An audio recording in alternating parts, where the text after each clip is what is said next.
Welcome to a Champion's Journey podcast. I'm Matt Davidson. From an early age, I've had the privilege of learning from world champions and world-class performers, and I've always been fascinated by what drives them to the pinnacle of achievement.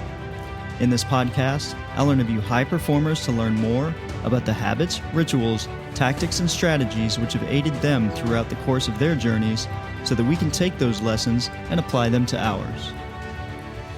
The mission of a Champion's Journey podcast is to interview not only those who have stood on the top podium in arenas of high-level competition, but to learn from those who have conquered life's greatest challenges and have dared to live life on their own terms.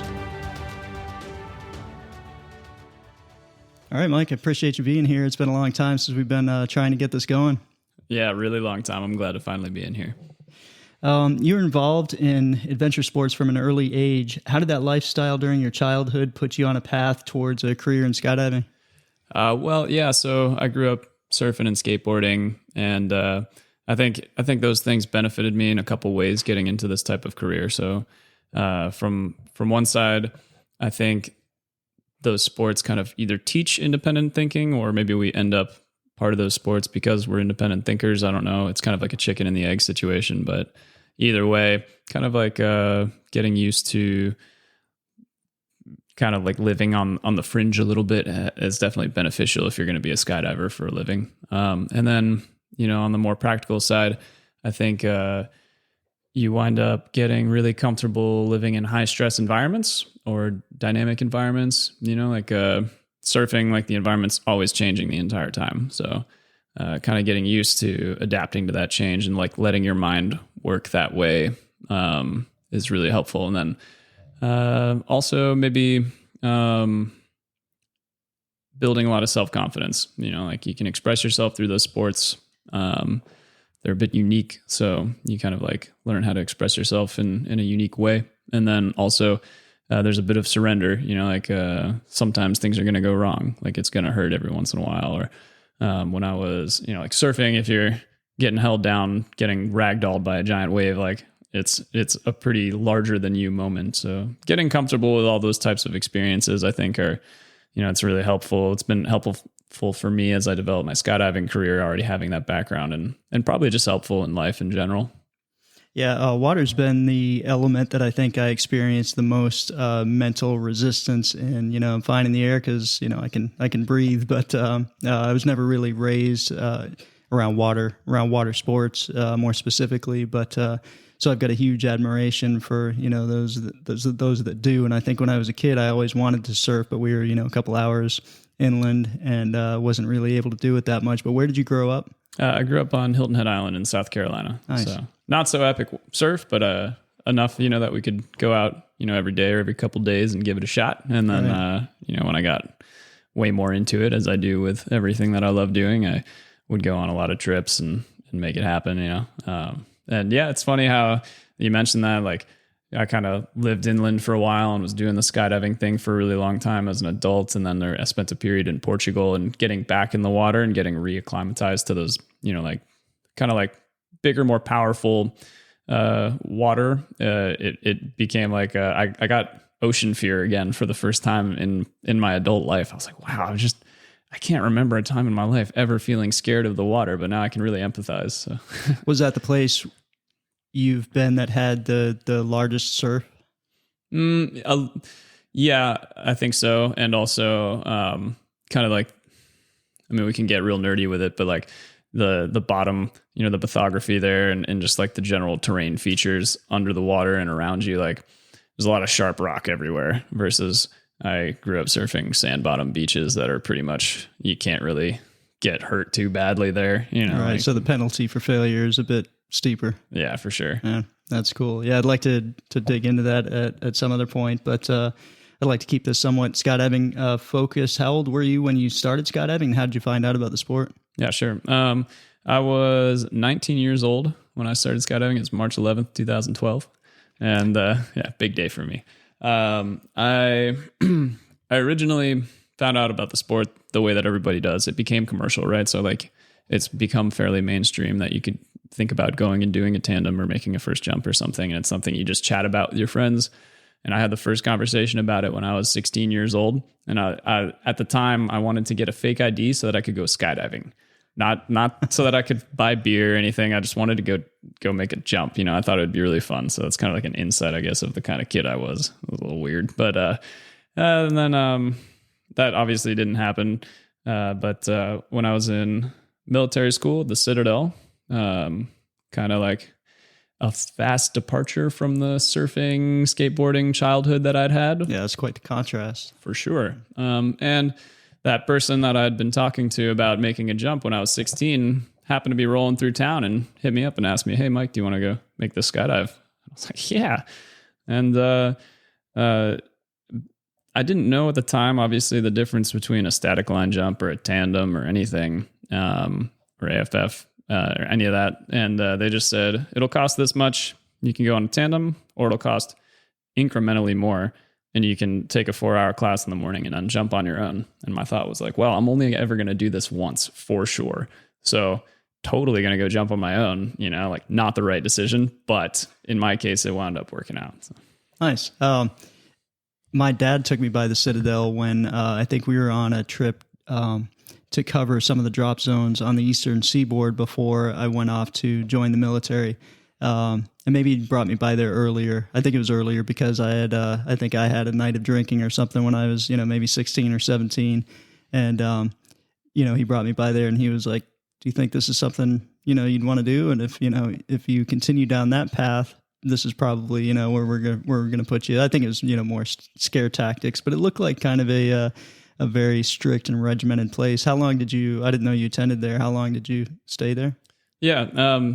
Without making that part of the story too long, I stayed there for a year. Basically, I had already been a track athlete very seriously in high school. And I didn't really know what I wanted to do after high school. And so I kind of like, in a hurry, trying to figure something out, signed a commitment letter to run for the Citadel. And then it was just kind of like an idea of something to do. My best friend's dad had gone to the Citadel and like had a really successful life. And I thought, well, that might be like a cool way to be a human. Like I'll just give that a shot. And during my senior year summer, after I graduated high school, a friend that I'd kind of like didn't know super well, but had grown up surfing with, died in a car accident. And it just kind of was like one of those moments of like, do I really want to be giving a lot of my life to this very restrictive experience? Like everything I've done to my life so far has kind of pointed me toward a different direction, but it was a bit too late to just kind of like change my mind. I had signed that commitment letter. It would have nullified my NCAA eligibility, and I was really serious about running. So I was like, I'll go give the Citadel a shot for a year. I did have a really good time there. It was a very interesting and I think a super healthy experience for me. And then I got permission from my coach and the whole athletic staff there to transfer my eligibility to UNC Wilmington, where I finished school.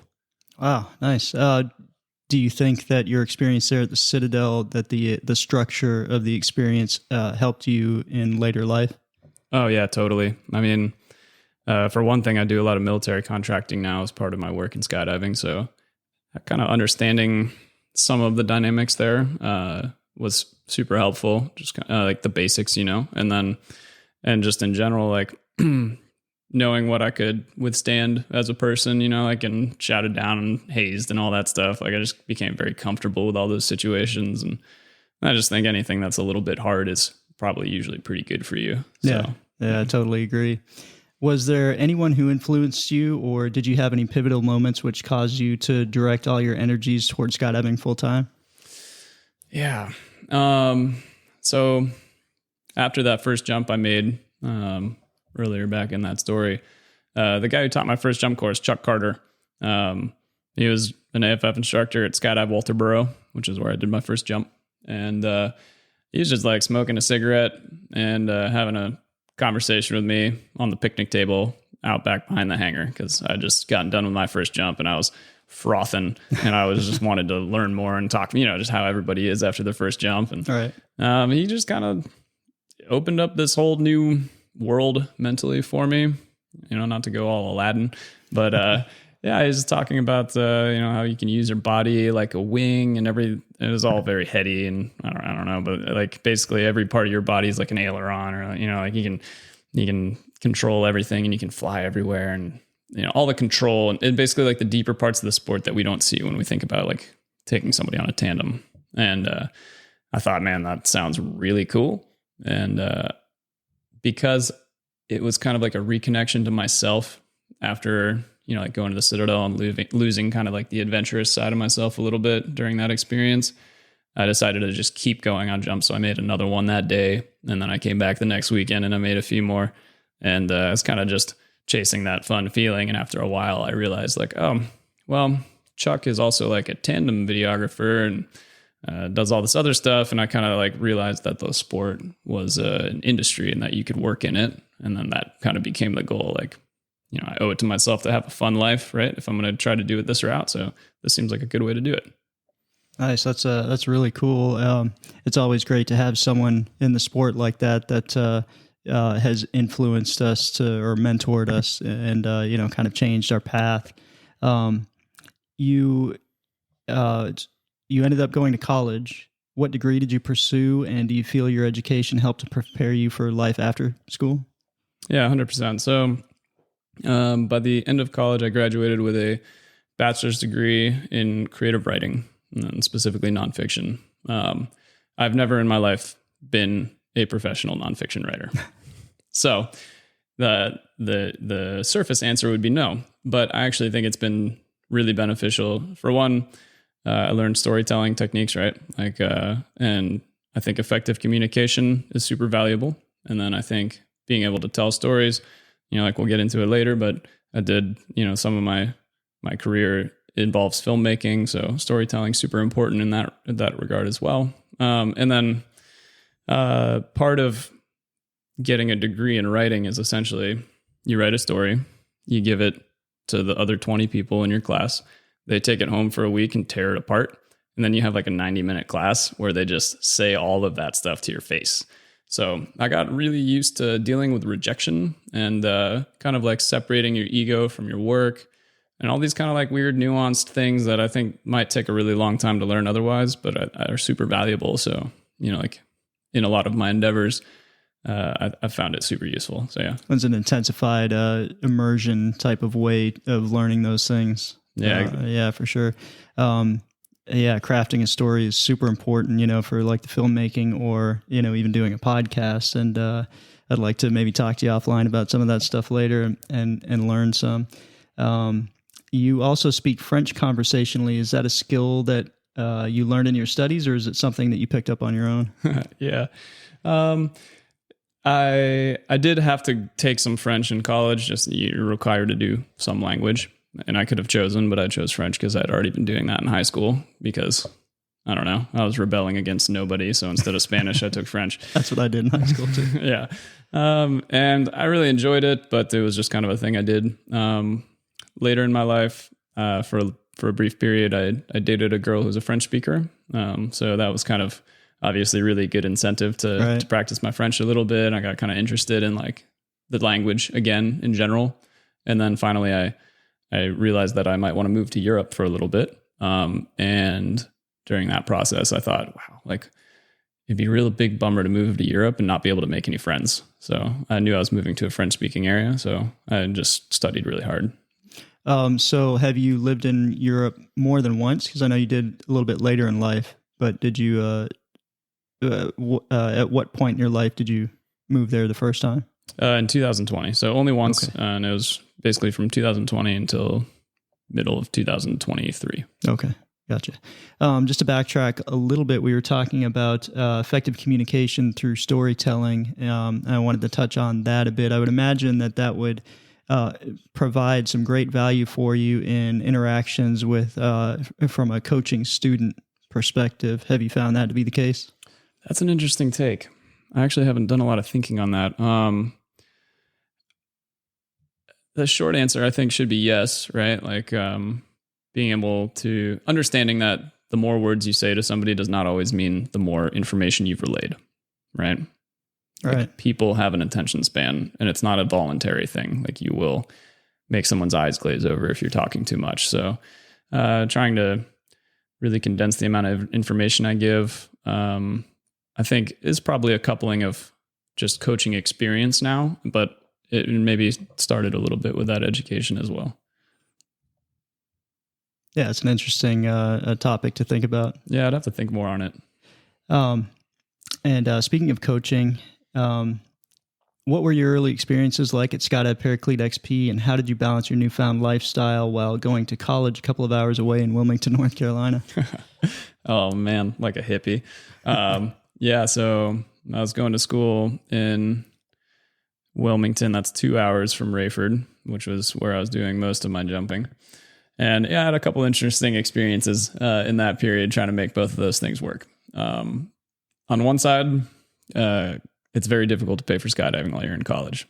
And so I was really coming up with some creative methods of funding my skydiving exploits, which wound up being like anything from laying mulch for just like random neighbors in Wilmington to writing other kids' papers, just like on a deadline. They're like, oh man, I've got a 10-page paper due tomorrow. I'm like, yeah, so I mean, that's going to be a rush fee, and then just write them a B+ paper and go skydive for the weekend. And then eventually I started working in the sport a little bit, and that's obviously a better way to make money than cheating for people, which I don't condone. And I wound up... Well, now there's AI to do that anyway, right? Sure, yeah. You don't need people like me. We've already done all the work for the computers. Now they're doing it for us. Yeah. So then there was a period where I was working at Rayford, Skydive Paraclete XP, and I moved into a tent behind the drop zone to save money on rent so that I could afford a tunnel membership, which for those listening, like... Paraclete's a unique tunnel in the United States in that you can basically pay a monthly fee and fly a certain amount. I won't go into all the details right now, but it was an epic deal and a super good way to get, where I wanted to with my flying. But it basically cost an amount of rent. So I just switched my rent from my house to there, and I would just live in the tent. I would shower in the bathrooms at the school. I would use the Wi-Fi at PK's to do my homework, and I would just drink a lot of Red Bull and drive to college in the morning every once in a while. It was a pretty interesting experience. Well, as we'll see over the arc of your story, I think there's a common theme of you making the sacrifices necessary in order to do what you really want to do, and I think that's something that a lot of people can benefit from hearing, and something that a lot of people aren't willing to do, which makes you unique in that for sure. How did you land a job as an instructor at the Paraclete XP wind tunnel, and what advice would you offer to someone who might be thinking about doing the same? Well, yeah, I think a little bit of what you just said. I think people there saw the sacrifices I was making. They'd see me basically at the tunnel all the time. I got to know everybody a little bit. Like making friends with people never hurts. And then I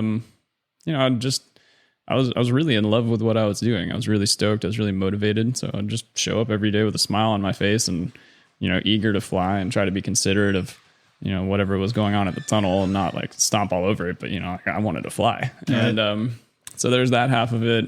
But also, I think you can't just like approach the sport like an addict. I wasn't just like a junkie living in a tent behind the drop zone and flying in the wind tunnel and blowing all my money on skydiving. I also had kind of a capability of being a little bit professional. So I was, already starting a team early in my tunnel membership, and we were training and competing and having some success, and basically just like showing a little bit of extra effort and organization. I don't know. I think those things combined and basically got offered the job. So to answer like your question, advice for people who would want to do something like that, I think show up, be positive, love what you do, and be a team player, and kind of like think of where you can be an asset, and hopefully it all fits in and works out. Right. Yeah. Being positive and being a team player are two of the biggest takeaways that I took from that. And it's something that I've noticed in all the people that work for any length of time over at the tunnel. Is that they're all, very friendly and very personable. It's a people-oriented environment. So it's if anyone's thinking about going, it's open to the public, and the people there are very friendly. There's no, I never see any ego from anyone. All the instructors are super willing to help, and I think it's a great environment, and I love going there just to you feel an air of positivity when you walk in the building. yeah, it's a really special thing for a business to have built a team like that and make such a welcoming environment. And yeah, I mean, I think it's important to remember that as important as all of these things are to us when we're trying to make them happen, unfortunately, we're not, ending world hunger or curing cancer with skydiving. So like really just like show up and try to make sure that your input is providing a better experience for everybody around you. And that's the best thing you can do. Yeah, I love how you stated that. So while you were in the tunnel as an instructor, you said you started focusing on competition. What kind of competition did you focus on? And, what led you into that path?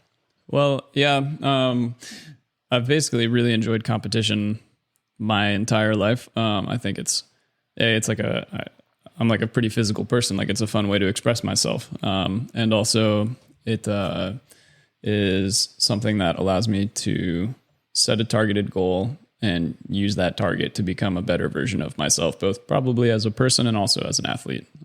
So when I was flying in the tunnel, we started off with an MFS team, was the first team that I was ever on. Actually it started as an indoor team. So it's 2-way VFS indoor. Just like flew around the country for a couple different competitions. We had a lot of success early on because the training opportunities at Paraclete are insane compared to, we had better training opportunities than tunnel instructors at other tunnels. So as people who were just members. So we had a lot of success there, and then went to nationals that first year in MFS and did well in the advanced category, and kept going from there for a little bit before changing the script a bit on the priorities.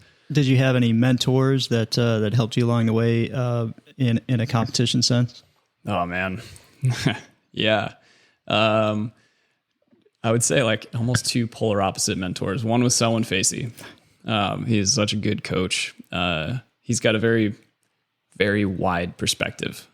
He's lived a lot of different types of lives. So talking to him is extremely interesting and humbling, and also it kind of reminds you of those things I was saying earlier. Like we're not, creating world peace. Like you can zoom out a little bit and calm down and just enjoy this experience for what it is. So on that side is really beneficial. And he's a realist, so like he'd be really good at calling you out if you weren't training to your potential or, whatever, if you were. For sure. Yeah. He tells it like it is, for sure. Yeah, exactly. And then the other one, like really easy one, would be Kirk Werner.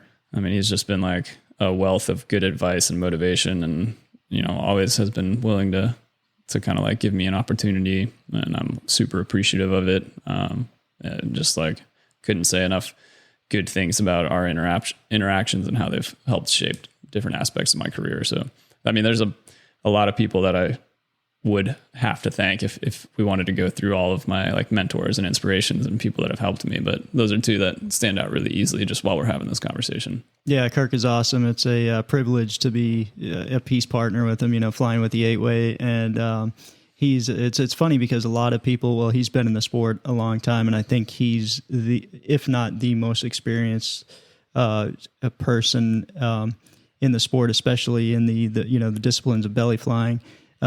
He's one of the top. So I remember BK when I was on the Golden Knights. Whenever we would usually meet at the tunnel in the morning before we went out to Laurinburg and load up in the 15-passenger van, and drive out to the drop zone. Well, on the way back, BK was a team leader at the time, so if we had any kind of issues on the team or anything skydiving related, he would always go talk to Kirk, and we started to call Kirk the Oracle because he'd go see the Oracle at the end of the day. But Kirk's just a wealth of experience and has been a mentor to many in the sport. So you've focused on a lot of different events. Which ones have you focused on, and do you have one that you favor over the others? Oh, man, yeah, I've done like most competition disciplines, I think, except for anything on my belly, unfortunately, which maybe one day, actually, it would be fun. It started with MFS, and then, MFS, VFS. I did 4-way VFS in the tunnel for a little bit. Then we did dynamic. I took a 2-way dynamic team to the World Cup in Bahrain in 2018. And then my teammate retired essentially from skydiving very soon before the following nationals where we would have to qualify for the world championship. And I panicked and was like, oh man, I really wanted to. The next one was in France, and I'd never been to France. I just really wanted to go. I was like, what can I do with just me? So then it became freestyle. I did freestyle at the world championship in 2019 after just scraping by and qualifying at nationals. It was a funny experience. And then, I wound up doing speed skydiving at nationals for a very similar reason the following year, and qualified for the world team there. And we took a silver in team speed in Russia at the Mondial, whenever that eventually happened, 2021, I guess. Yeah, 21, I think. Yeah, so I mean, like a little bit of everything, really. Yeah. I want to talk about your experiences a little bit in Bahrain. What was that like? That was cool. I'd never been to the Middle East, and as someone who grew up in America during the post 9/11 period, like you get a lot of negative stigma as a kid. Like I was a third grader when 9/11 happened. So the following 5 years, is like a very negative period for anything in the Middle East. And so it was cool going to Bahrain. I've always kept like an open mind for the most part anyway, but going there and just remembering that people are people. So we had a fun time there, met, a bunch of the locals, looked at some of the cool sites, just saw how things were done there and experienced a new culture. And I mean, man, that place threw down a sick event. Like they were able to put a fair bit of money, more money than most Western places would be able to put into a skydiving event because of the way that their system works. And it's just Lamborghinis on the front lawn of the Bahrain tunnel, and like big. I remember there was like a food festival going on outside, and I saw a sign that said "Never had a taco" and explained what a taco was. And I was like, wow. There are people who've never had a taco.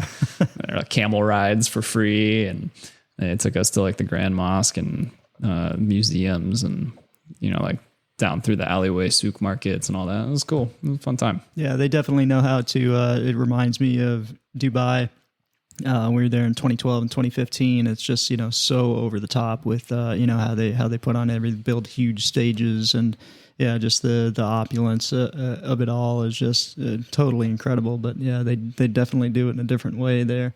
I suppose they have the funds too. But getting back to competition, you were a Division I track athlete through college. What events did you compete in, and how did your experiences as a track athlete prepare you for the physical and psychological demands of skydiving competition? Yeah. So in track, I was a 800-meter specialist.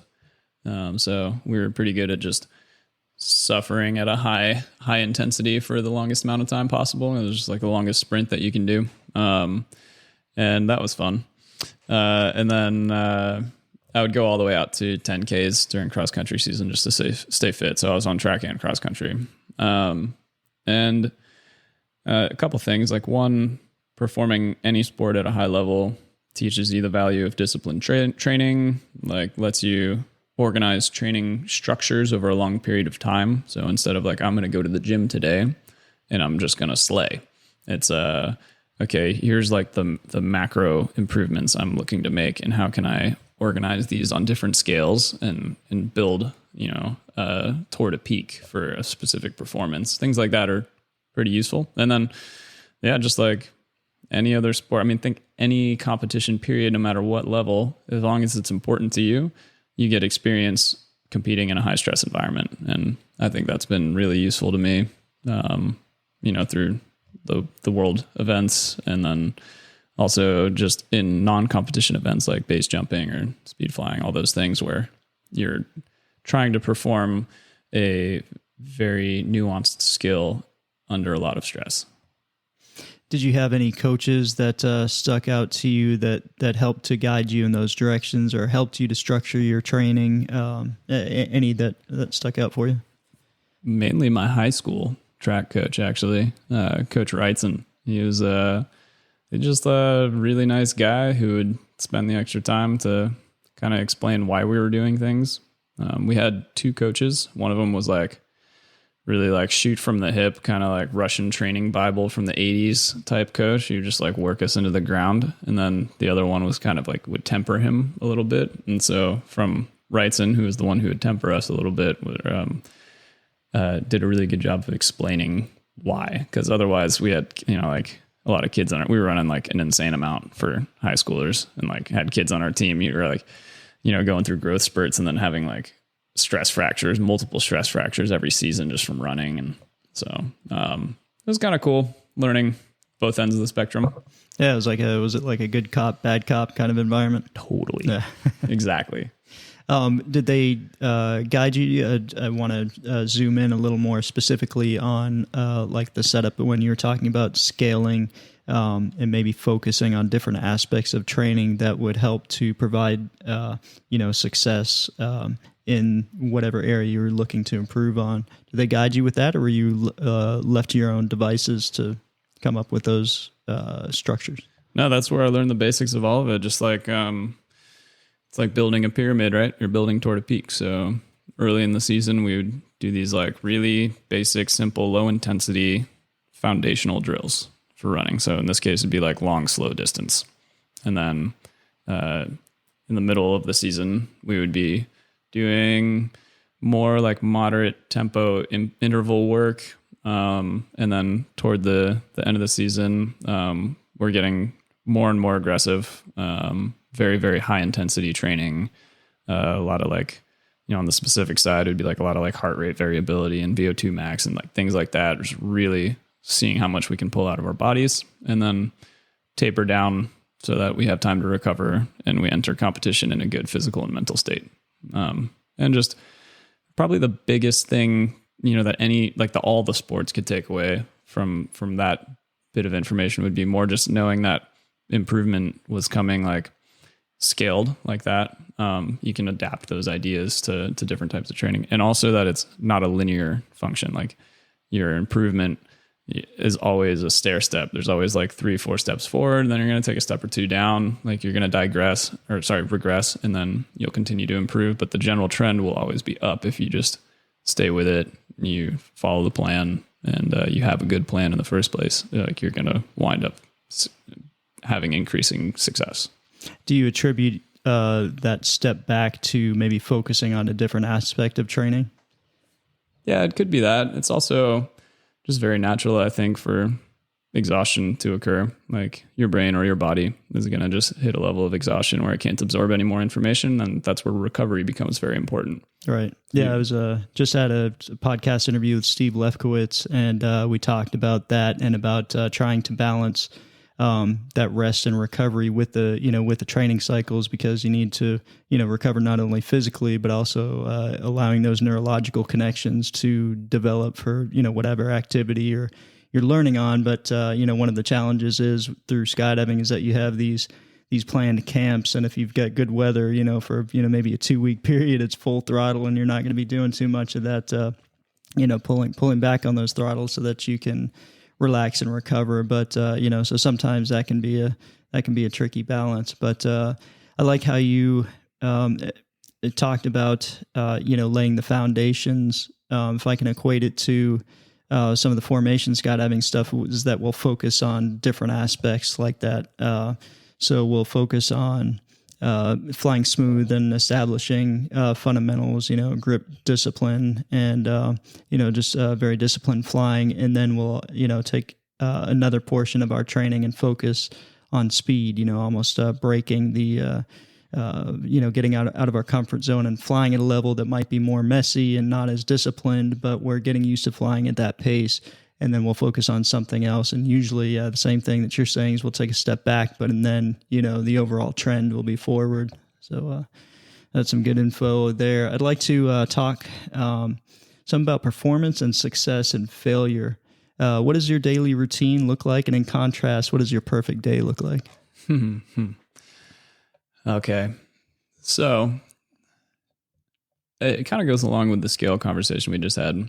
My daily routine is very dictated by what the bigger end state goals in my life are. So I kind of, every year I try to, instead of a New Year's resolution so much, try to pull out kind of like, what are the mountains I'm trying to climb this year? And those are my big goals. Could be 5-year goals even, or more. I don't know. And then I look at what the foundational things that I can achieve that would help bring me there are. So those, smaller versions of those goals, zoom in a little bit. And then those might be the several month goals or just the goal for the entire season. And then I zoom in even more from there. Okay, what foundational skills do I need from there? And that's when we start getting into like the weekly or daily type goals. And I try to outline kind of like what that's going to look like. And then each night I'll kind of write out a schedule for the following day of these small achievable goals that I can check off. And I know that if I'm performing those goals, I don't really have to worry about the huge picture as much or as often.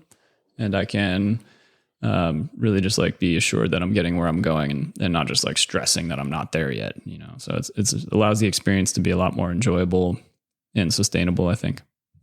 So that's kind of what my daily look. So yeah, to simplify that a bit, my daily life right now would look like, getting up hopefully on time, mixed results there, and then some type of physical performance type activity, like I'm going to the gym or I'm running or anything that's going to like kind of help me on the physical side. There's going to be the part of my day that helps me make money, so if I'm working on a film project or if I have to go to, if I'm on a contract or if I'm coaching that day, I'll do that, that's going to fit in wherever it has to. It kind of dictates everything.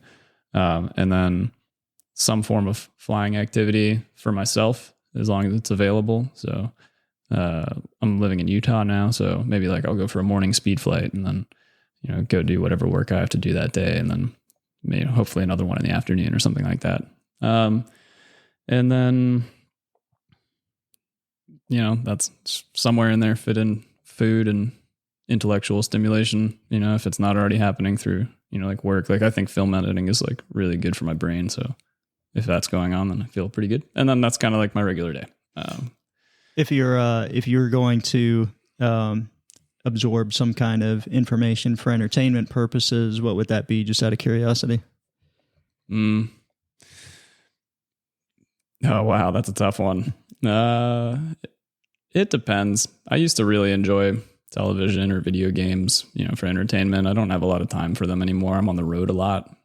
So nowadays I think I like pretty much exclusively would read or listen to an audiobook if I'm on a drive, like I drive or travel a lot. So those are nice times to kind of catch up on the entertainment aspect. Kind of like read the news now, actually. I care about it a little bit more now that I've lived in a couple places on Earth. Everything feels a little closer together. So, and yeah, I mean, yeah, I guess, does that answer your question? Yeah, it does. Do you have any books that you would recommend that you've found that have helped you in life in general? Totally. There's a book called The War of Art. I'm not saying that wrong. It's not The Art of War. It's called The War of Art by Stephen Pressfield, right? That's the one. Yeah, exactly. And it's mainly a book about writing, but in reality, it's a book about procrastination. Basically labels one part of your life, like the things that are not letting you do what you want, that seem like a lot of different things. It's all just one enemy that's been labeled resistance. And then all the things that you want to do that inspire you, those have been labeled the muse. So it took this complicated issue of all these things that are difficult to kind of recognize, and it gives a name to them, resistance. And this is how you beat resistance, and you let the part of you that that's going to accomplish the things you want to do flourish. And it's written in a way that is like impossible to procrastinate. Like every chapter is basically like a page or a page and a half, and it's all, it's like written with great brevity and just does a super good job at calling you on your own bull. And I mean, every person I've given that book to has had a really good response from it, at least for, a couple of months afterward. And same with me. It's been a good book. Yeah, Stephen Pressfield, he's one of my favorite writers. My favorite book by him is Gates of Fire. I've read it for like 7 times. It's just an incredible book. I have War of Art as well. I guess he was a Marine years ago. You can kind of read it in his writing in that book. But is resistance something that you struggle with to some degree? It doesn't seem like you do from the outside. But constantly. Yeah. My 2 main enemies, I think, in my life right now are like resistance and imposter syndrome. Right. And like you go to war with them, right? Like you have to, you can, like, I just continue to want to be a productive person. So I think everyone struggles with both of these things, and it kind of does people a disservice to assume that they aren't, because then it takes the lesson away, the fact that it's a beatable opponent. Like you can organize yourself and basically like gaslight yourself into doing a good job if you do it, and if you like can identify what's going on and push yourself in a productive direction with all that energy. So that's been, kind of like my main goal, is turn whatever negativity or trepidation or, just weird feelings I have about something and try to turn it into productivity and try to make something positive come out of it. Do you have any strategies that you can articulate for us in doing that? Oh boy. Like, what are your personal strategies? How do you deal with that personally? I bargain with myself a little bit. So let's say I have to edit a film and I know it's going to be, that day I need to get through like 6 hours, 7 hours or something, which is basically, that's like a little bit past the red line for me and how much I can edit a day efficiently. But say a deadline's coming up, like I'm going to stare at that chair like it's an electric chair, So then I start bargaining with myself and I just say, Mike, sit down for 10 minutes and I'll do 10 minutes of work. And by the time I do 10 minutes of work, I'm in it, like I'll be in that chair for hours. And so that's one way to do it, is basically like, I heard an interesting podcast recently with Cal Newport on the Huberman Lab. Do you ever listen to that podcast? I do. Yeah. So they had an interesting discussion about how your brain, basically, they're theorizing that as you switch tasks, your brain encounters a lot of resistance because it has to go and recruit the different parts of your brain, like send blood flow here and produce electrical activity here, to efficiently do the task that you're asking it to do. And that's exhausting. It requires a lot of calories. So it doesn't want to do that. But once you do it, it's in the groove and it's happy to do it. And then the second you get distracted, that like 10 to 15 minute process of re-recruiting all of this stuff, like it has moved somewhere else and now it's hard to get back to your activity. So basically, like, get in the first 10 minutes and then go as long as you can without getting distracted. Like you're not actually going to be productive if you're switching between, like editing your video and then answering an email. And then, like while the video is rendering, you're going to send 5 text messages and, text that cute girl you were talking to. And then imagine that you're going to get right back into your workflow. It's just not going to happen. So kind of like having a social blackout, get into your workflow, smash through it for as long as it's productively possible. And then you can take your break and switch somewhere else. Yeah, I find exactly, I operate the same way. When I used to have written a few articles for Skydive Mag, and I remember for some of them I was writing one about Howie Sanborn, and I spent just hours, like would stay up all night, but it was very difficult for me to get started. But once I did, I was in it. And I remember Jen, she was like, "Are you going to eat any food?" Or, because I was afraid that if I stopped, it would interrupt that flow and then, I'd have to start all over again. But I've never heard it put like that. I haven't listened to that specific episode of the podcast, but the way that you framed that and explained it, it makes a lot of sense and gives some, I guess, some reason, some scientific reason as to why, we do that as humans. What kind of music gets you juiced up? It depends on the mood I'm in. Like, a lot of me likes, I'm just going to go work out. Sometimes I really like just like your standard Euro laptop EDM. That's pretty fun. I really like rock in general, like Queens of the Stone Age. Awesome. Like I had so much fun listening to them. But then sometimes I'm in, like a mood to block out some of the noise and might listen to like some jazz or like, I don't know, unaccompanied piano. I wake up to that every day. Just like, yeah, it's nicer than just a banging alarm, right? So yeah, for sure. But yeah, so it just depends on the mood. But yeah, I'll either rock out or chill out, whatever. Do you wear headphones when you jump? And if you do, what kind of music are you listening to while you jump?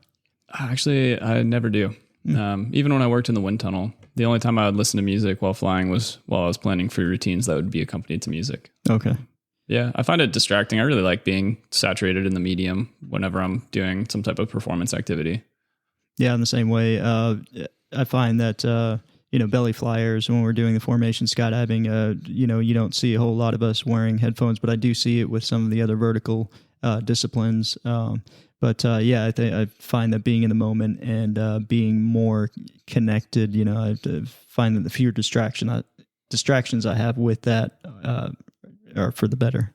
Yeah, that's something I picked up when I was running when I was younger. Like we didn't have headphones, and like if you wanted to listen to music, you'd be either using a Walkman for the early parts of my career or like an iPod, and that was just still weird and unheard of. So I just got used to being immersed in a very uncomfortable activity for hours at a time, and then I started to enjoy it. And so now I don't like things that detract from the experience I'm trying to have. So you still do that when you run? You don't wear any headphones? Yeah, never. Do you find you get to a place after a certain amount of time during the run where you kind of get into a deep thought? Yeah, because of my background in running, that occurs extremely quickly, like 5 or 10 minutes, and then I go on whatever journey mentally, I'm going on, and it's kind of a nice time. Like I was talking earlier about how travel is a nice time for me to like kind of like turn off the phone and just like engage in some brain bubblegum media, like entertainment. And running for me is kind of the opposite. It's a nice time where like no one can reach me because it's, I'm running. And then, so it's like meditation in a way. Nice. Yeah, I'll bet that's refreshing. Totally. Describe, if you can, your visualization process prior to making a jump. And does it differ for all the different disciplines or for the record attempts that you do? The basics of it don't differ too much. When I'm doing a performance-oriented activity, I guess probably from competing, like, earlier in my career, I kind of like came up with this thing, and I think I've just pretty much stuck with it because it seems to work. But I'll visualize whatever I have to do perfectly, and then I'll visualize kind of like the productive corrections for some of the most likely errors, and then I'll visualize perfect again. And I always make sure I finish on perfect. And when I visualize, it's less about like what I'm visualizing and more about how. Like I want like really active recall. So it's not just like, broad strokes. I'm looking for like what the wind is going to feel like at this certain point. I'm like, how is this transition going to feel? What am I focusing on in my own body to make this transition work perfectly? And then like, where's this grip going to be? And like really see it, and then it kind of like, I know when I've properly visualized, if I can see all the things that I need to see with my eyes open while someone's like talking next to me. Like I'm distracted. I'm not closing my eyes. I'm not shutting off other sensory inputs, and I can still visualize everything perfectly. I know, okay, I got this like pretty well down, and I think it's going to go well. So that implies that there's a fair amount of autonomy going on with that background system. So in other words, you've focused on it so much that it becomes automatic to where if some distractions, pop up during the jump, you're able to effectively and efficiently deal with those. Yeah, I mean, that's the goal, right? Mixed results always. Like, I think you get better and better at it the longer you go in your career, but like having that combination of making things autonomous so that you're very unlikely to brain lock, and then staying actively focused during the jump so that you remember exactly where you are. You're not getting lost in like imagination land of like, oh, it should just kind of be going like this, and like, oh no, something happened, like right. You're there the whole time, so you're always up to speed.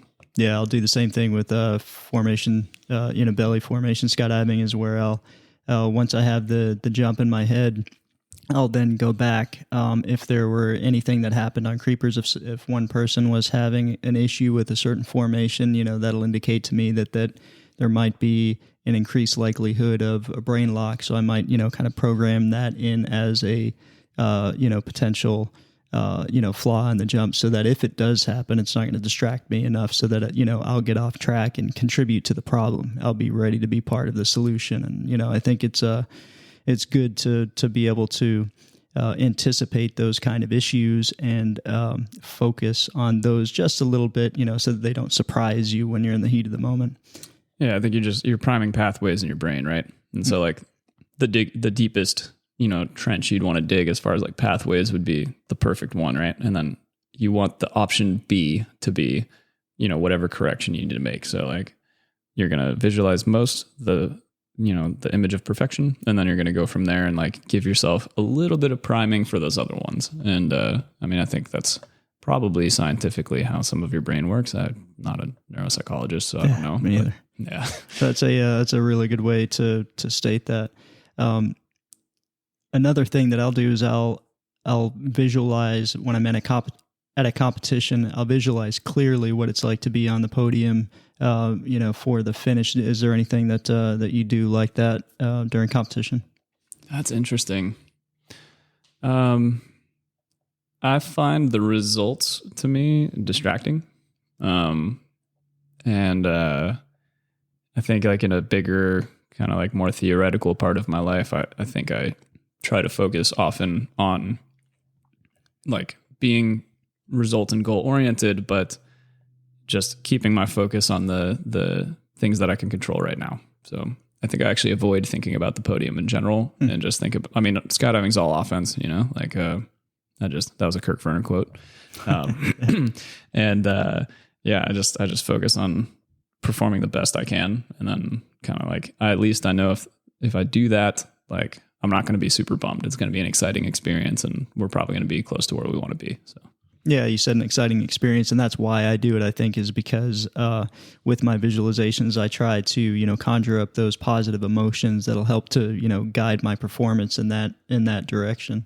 Interesting. Yeah, I'm with you on the positivity part. Like anything that can kind of like stimulate a response that's going to make you more positive is usually going to make you perform better. There seems to be some type of link there. So I do that. I think mid-competition, maybe visualizing the podium specifically might induce some anxiety in me. I don't know. So, but I have done things like what you're talking about, where I'm basically like injecting myself in with a little bit of positivity through some type of like image that makes me feel good. Like that's related to what I'm doing. Whether it's just like us killing it that round and like succeeding and like fully trusting in myself and my teammate. That's usually, I think, the route that I go. Nice. Yeah, that's awesome. Thanks for sharing that perspective. I find it fascinating. With everyone that I talk to, everyone's a little bit different with their visualization and how they, get to the as a means to an end. It's pretty incredible stuff. Do you have certain pre-jump rituals which help to keep you focused? I just try to take away distractions pre-jump. So like, I want to know that my gear's taken care of. I want to know that I'm prepared. I want to know that everything's settled. So like, I want to go into whatever performance activity it is with the lowest energy situation possible. I don't mean like energy in myself, but like the least amount of noise. I want like a clean signal as I'm going right into that competition. So I wouldn't say that I have a specific pre-jump ratio. Probably I do like a billion gear checks, like for sure when I'm wingsuit base jumping, that's one of my habits,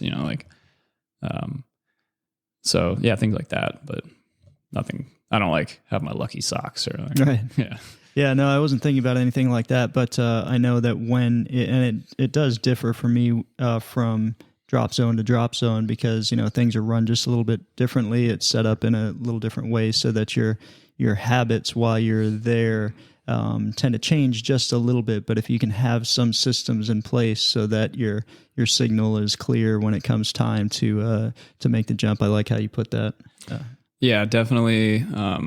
Per event, if it's something that's going to take place for longer than like the one base jump is just like, it's going to be over in a second, but like for a competition where I'm going to be spending several days doing the activity, I do completely do what you're talking about. I establish whatever seems like a logical ritual for me that day. And then as long as there's no problem with it, I just I'll leave my rig in the same place. I'll debrief in the same place. I'll dirt dive in the same place and kind of just like, because exactly what you said, I don't want my brain having to expend extra energy figuring out what am I going to do this time? Like that stuff is all taken care of. And I'm just focused on which letters and numbers changed and how to get to them the fastest. All right.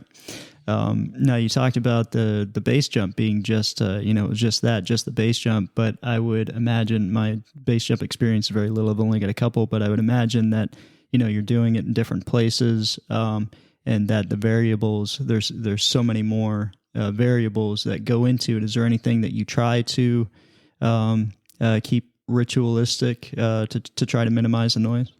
Yeah, so it's kind of like the inverse scenario of what we were just talking about with like a, days long competition scenario, I almost feel like you approach every base jump like it's your first base jump, like, because almost every variable in that situation that matters is different. Like if you're going to a new location, for sure, it's different. Like you got a different exit profile. The approach is going to be different. Like the amount of time it's going to take to get there is different. Conditions are different.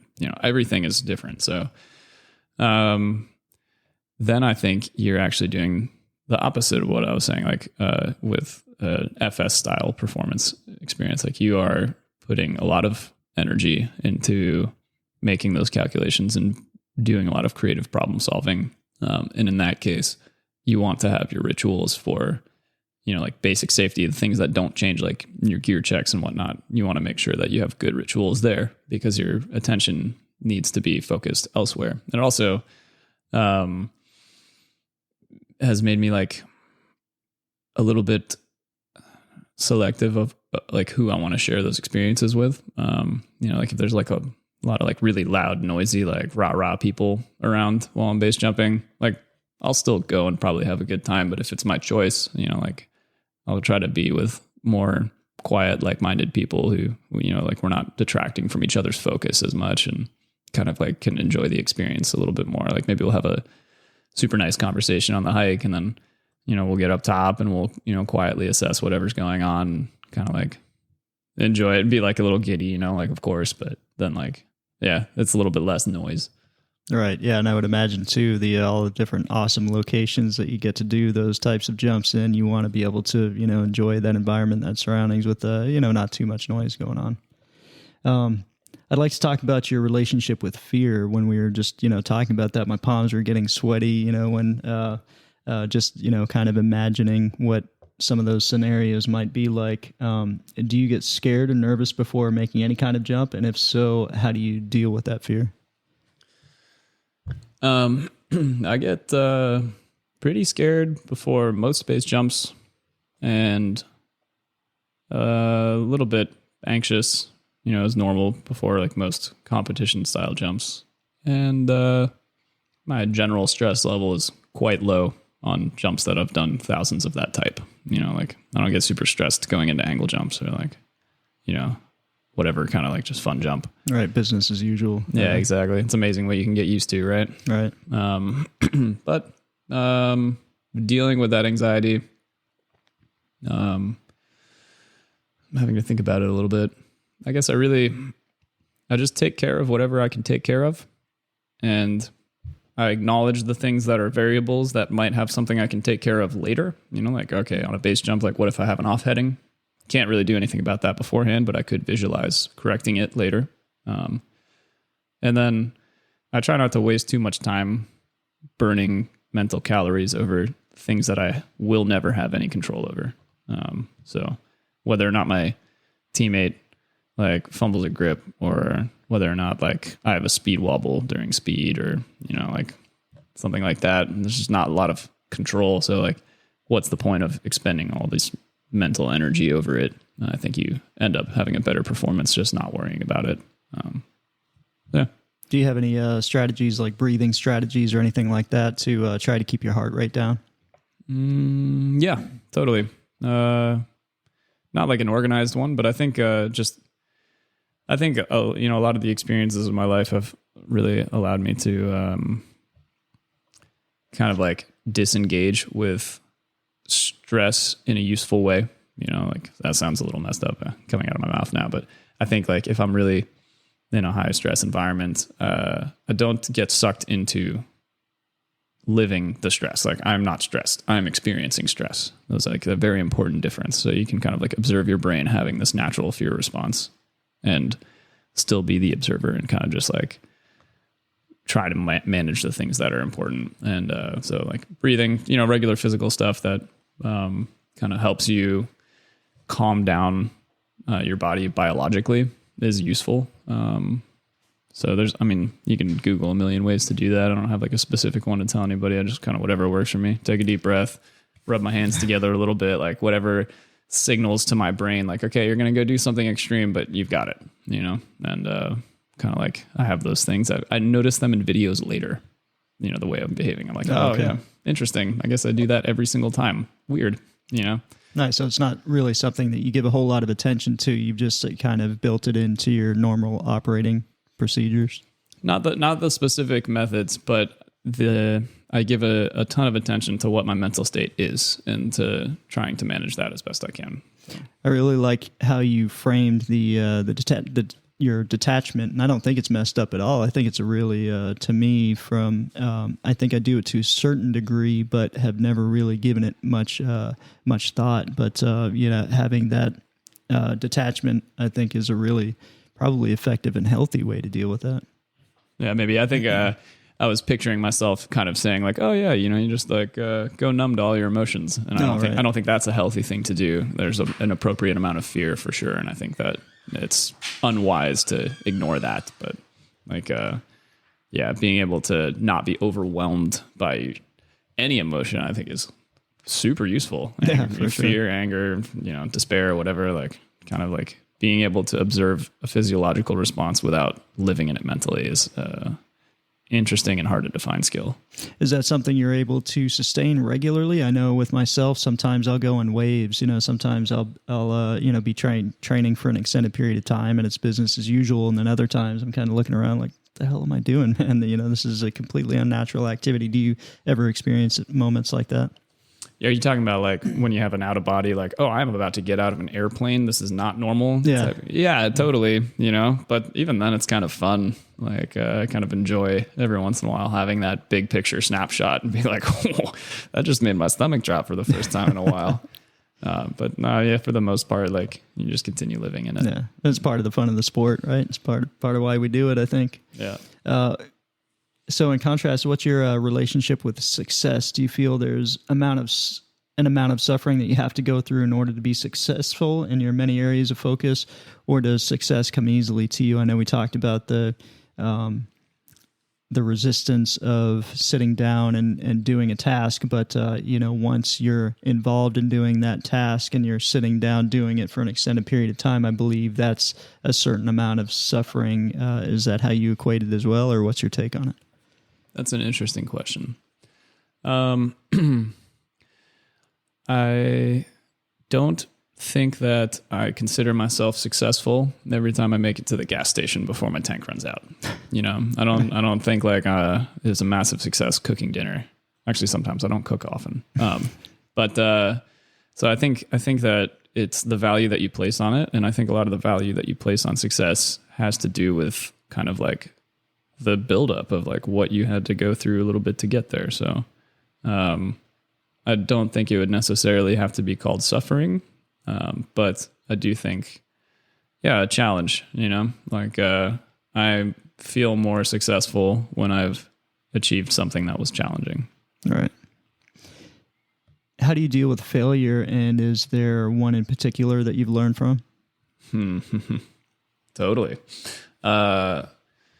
Well, in general, with failure, I try to be pretty honest with myself. So I try to see what I was responsible for that I could have done a better job to mitigate or to turn into a success. And I totally beat myself up about that. And then I stop the second it's not productive anymore. Right. So that's like the important thing. Like people are like, oh, you shouldn't be so self-critical. I'm like, no, I think you absolutely should be self-critical to the extent that it's productive. And then I think you should stop. Because otherwise it just turns into kind of like a self-abuse victimizing thing. That's not healthy for anybody. Right. But, in particular, 2 years ago, I ran off a mountain with a speed wing that it was either not fully inflated or was in the process of collapsing, or I don't know, because I can't remember. But that was a huge failure. I got super injured, and I learned a lot from that whole experience. So. I'd like to talk about that in a little bit for sure. Were there any other failures that you've experienced that come to mind and that you've dealt with effectively that outside of that one? Give me a second to think on that. You don't tend to spend a ton of time like reflecting on all your failures, do you? Right. Yeah. But I think it's an interesting talking point so that we can kind of all learn from each other with it and to deal with it more effectively. Yeah, I think my yeah, this is tough. I think like I'm just gonna come up with an example because I can't really come up with a profound one on the spot now. But yeah, I think like my second year of competing in skydiving, I was on an MFS team, and I had a lot of stress over how my teammate was going to do. He had a tendency to brain lock sometimes, and so I spent a lot of energy worrying about him, you know. And then I definitely messed up during that competition as much as he did because of that, you know. Like, and that was completely wasted energy. We missed the podium, you know. Like we just had like a 4th place finish. It was a close competition, and I was just like, ugh. Like that was a big failure, you know. Like we put a lot of effort into that one, and I think I learned from that, like for sure. Just I cannot control what someone else is going to do. I can only control my response to it, and I think that is a super big life lesson in the first place, and then definitely a competition lesson if you're on a team. So, you know, like going into that in the future with like my 2A dynamic team. And, you know, when we were competing in BFS and whatever, like understanding that, first of all, mistakes are going to happen, like get over it. And then also focusing my energy on what I can do best. And if everyone does that, fewer mistakes happen. And just trusting in your team, like it's better for the team dynamic in general. It's better for the competition outcome. So yeah, I mean, maybe that's like an example I could. No, that's perfect. Yeah, thanks for sharing that with us. You know, that's incredible insight, and I think that was very profound. Sorry to launch that one on you at the last second, but no stress. Now I'd like to shift and talk about filmmaking a bit. What inspired you to become a filmmaker? Well, I was like a 10-year-old skateboarder. Had my dad's mini DV action camera, or not action camera, camcorder. And we used to try to make like sponsor me tapes for all of my neighborhood friends who could barely ollie. Thought that was pretty rad. But no, yeah, that was like my first experience with doing anything with video. And then a little bit later on, my dad had a Canon AE1, just like a 1970s film camera still. And I got curious and he let me play with it. I think that camera's broken now, probably because I played with it, but I kind of like really got into the film photography thing. And I thought that was really fun. So I'd spend a couple hours in the dark room here and there, like printing film. Thought that was cool. And just like, I'm a bit of a nerd, like I'll say it. And then I noticed in skydiving that one, that's a super easy way to make decent money. Skydiving, I was like just basic, you know, tandem video, whatever. So that was my first job in the sport.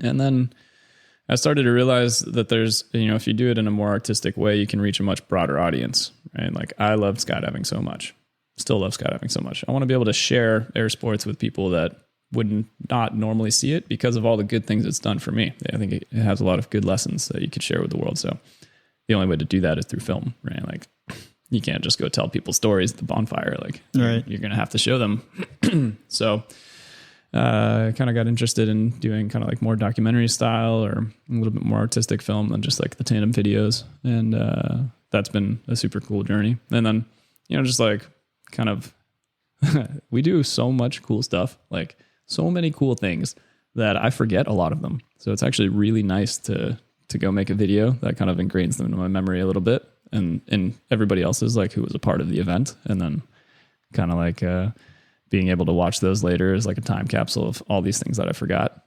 And then finally, because you can reach a broader audience, it allows you to step outside of skydiving.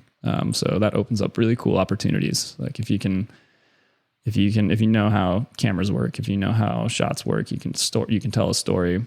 Then you can work with other companies and kind of open up some neat opportunities to go jump in places you wouldn't normally be able to or allowed to jump, or you know, different types of creative stunts or projects. So I think it's only a good thing.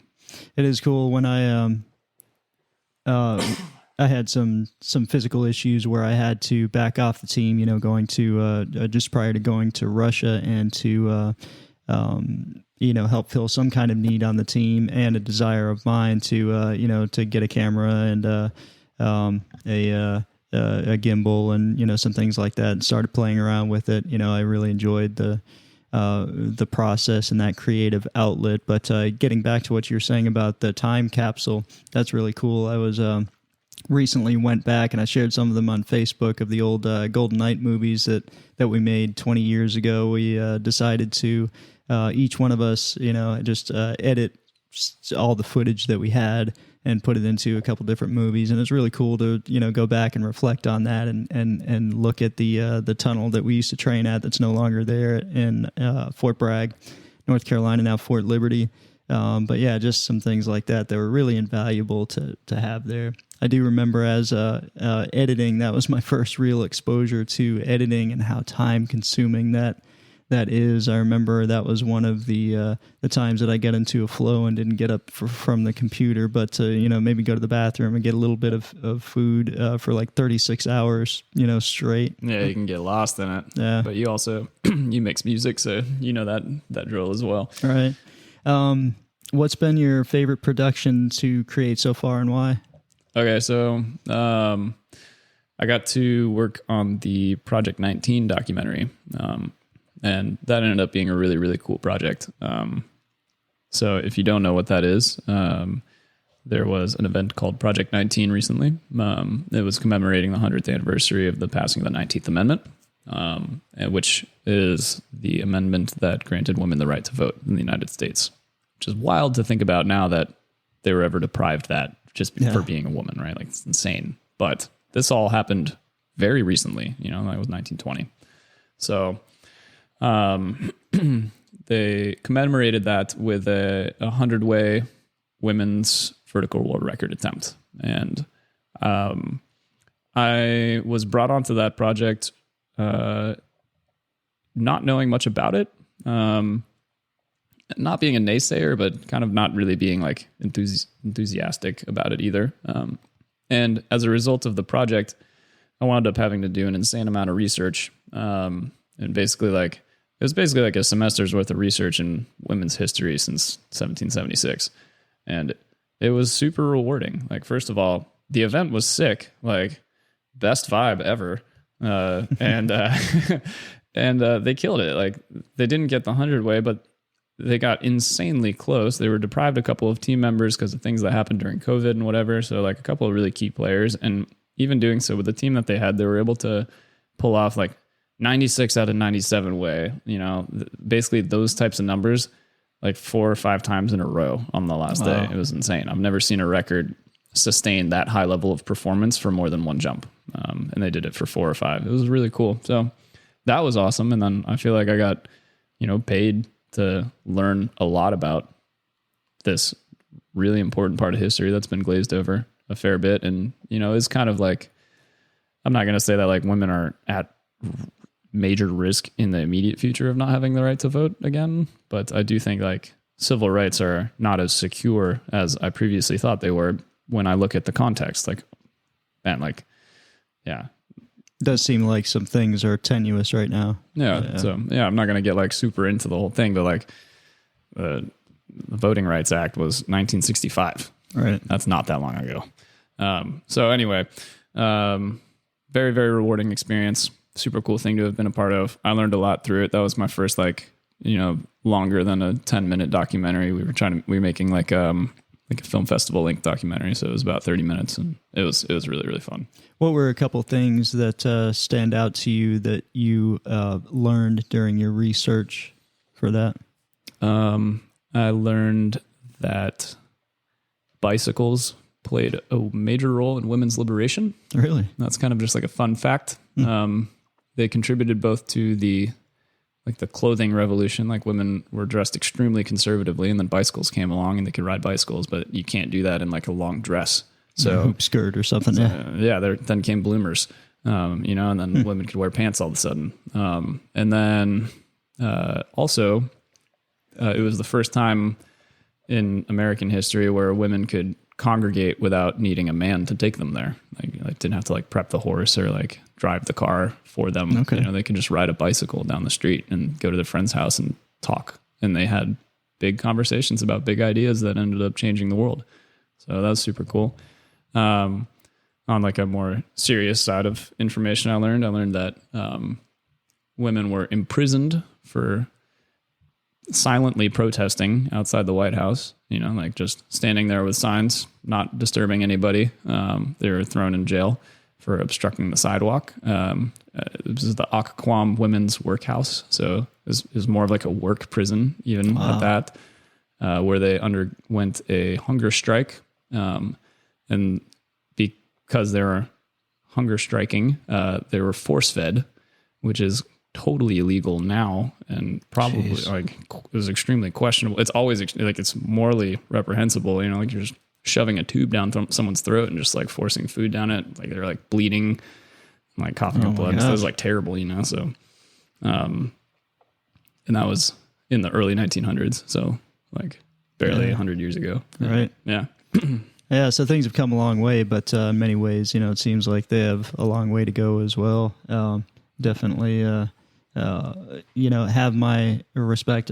Jen, I get to hear some of the things along the way through her journey and her time on different teams, some of the struggles that she's had to deal with from just, being a woman. So I definitely have some insight there, and definitely have respect for the additional challenges that they oftentimes have to go through. What's been your most challenging production? I mean, it would probably be that one as well. Sorry, I don't really have another answer for you there. Good. I guess otherwise it would be ones that challenge me to do things I haven't done. So like this summer I did a bass commercial. So I was doing like some trying to do like high quality video on the edge of a cliff, and then still mount like big heavy cameras on my head and jump off backwards and basically never see the wall, and be filming the subjects the whole time, and like managing a lot of different things. It's not like I have a dinner in my head that's going to tell me like, okay, now it's time to pull. It's like kind of like really a different experience. So fun, like most fun work I've done in a long time. So definitely not complaining, but it was like a good kind of like brain bending challenge to keep track of that many different things going on at the same time. Right. Wow. That sounds incredible. How do you manage that? Like I said, I'm not an experienced base jumper. So how do you time that in your head? I think one part is like being familiar with the object that you're jumping. So like starting small, starting with things where I'm not going blind to the terrain, and then making sure I'm current and having a background, where I feel comfortable doing enough things automatically that I can add something else in. Like that's the important takeaway, is that I'm not adding a bunch of things in at once. It's something we hear often during skydiving, and it's even more important during base jumping probably, is like, be comfortable and secure and competent in the things that you're doing before you try to take it up a notch. How many base jumps do you have? Not that many. About 350. Luckily for me, they've been super varied. Like I started in the United States and kind of wound up doing a lot of, I started with a very high number of skydives as well. And when I got into base jumping, I took it pretty seriously. And so I do a lot of cliff jumping around Moab, and a bunch of buildings and non-disclosed places and antennas similarly. And then I got into slider up base, and I was kind of doing exclusively that for a while when I was living in Europe during COVID. And through those experiences, got kind of like a cool, varied experiences of a lot of different things, which is, I think, has contributed to my comfort level in some ways. And then I'm also, like always try to keep conscious that I don't have, 2,000, 3,000 base jumps. So I'm like trying to stay conscious of that fact, and like always ask myself the hard questions, and be realistic about things. So I want to talk a bit about the Frying Pan Tower. In my podcast conversation with Tom Baker, we talked about your excursion there. What was your perspective on that experience? Man, that was the coolest. Like that's been, I think around like 2016 or 17, I decided like I want to shift my focus heavily toward this. I still liked competing and stuff, but I wanted to shift my focus toward getting a group of friends together, figuring out how we can use each other's assets to make cool and interesting experiences happen for each other. And the Frying Pan Tower was like a culmination of that. We had a buddy who had gone fishing out there, Ryan Honeycutt, and he kind of like told us about the place, and then we got real curious about it. And Tom did an insane amount of legwork, kind of figuring out some of like the specifics and the logistics and who to contact, and kind of like, he took that project on hardcore. I have a lot of appreciation for him for kind of like pushing that as hard as he did. And then we went out there, and my role was kind of like to fill in the film niche, right? Like basically the Frying Pan Tower is this retired Coast Guard lighthouse that was about 40 miles just under off the coast of North Carolina. So it just sits in the water, empty horizons in every direction, and it's about 100 feet off the water. And basically it was sold to a guy named Richard off a government auction, and he bought it to just kind of have like his adult treehouse in the ocean. Like super cool guy.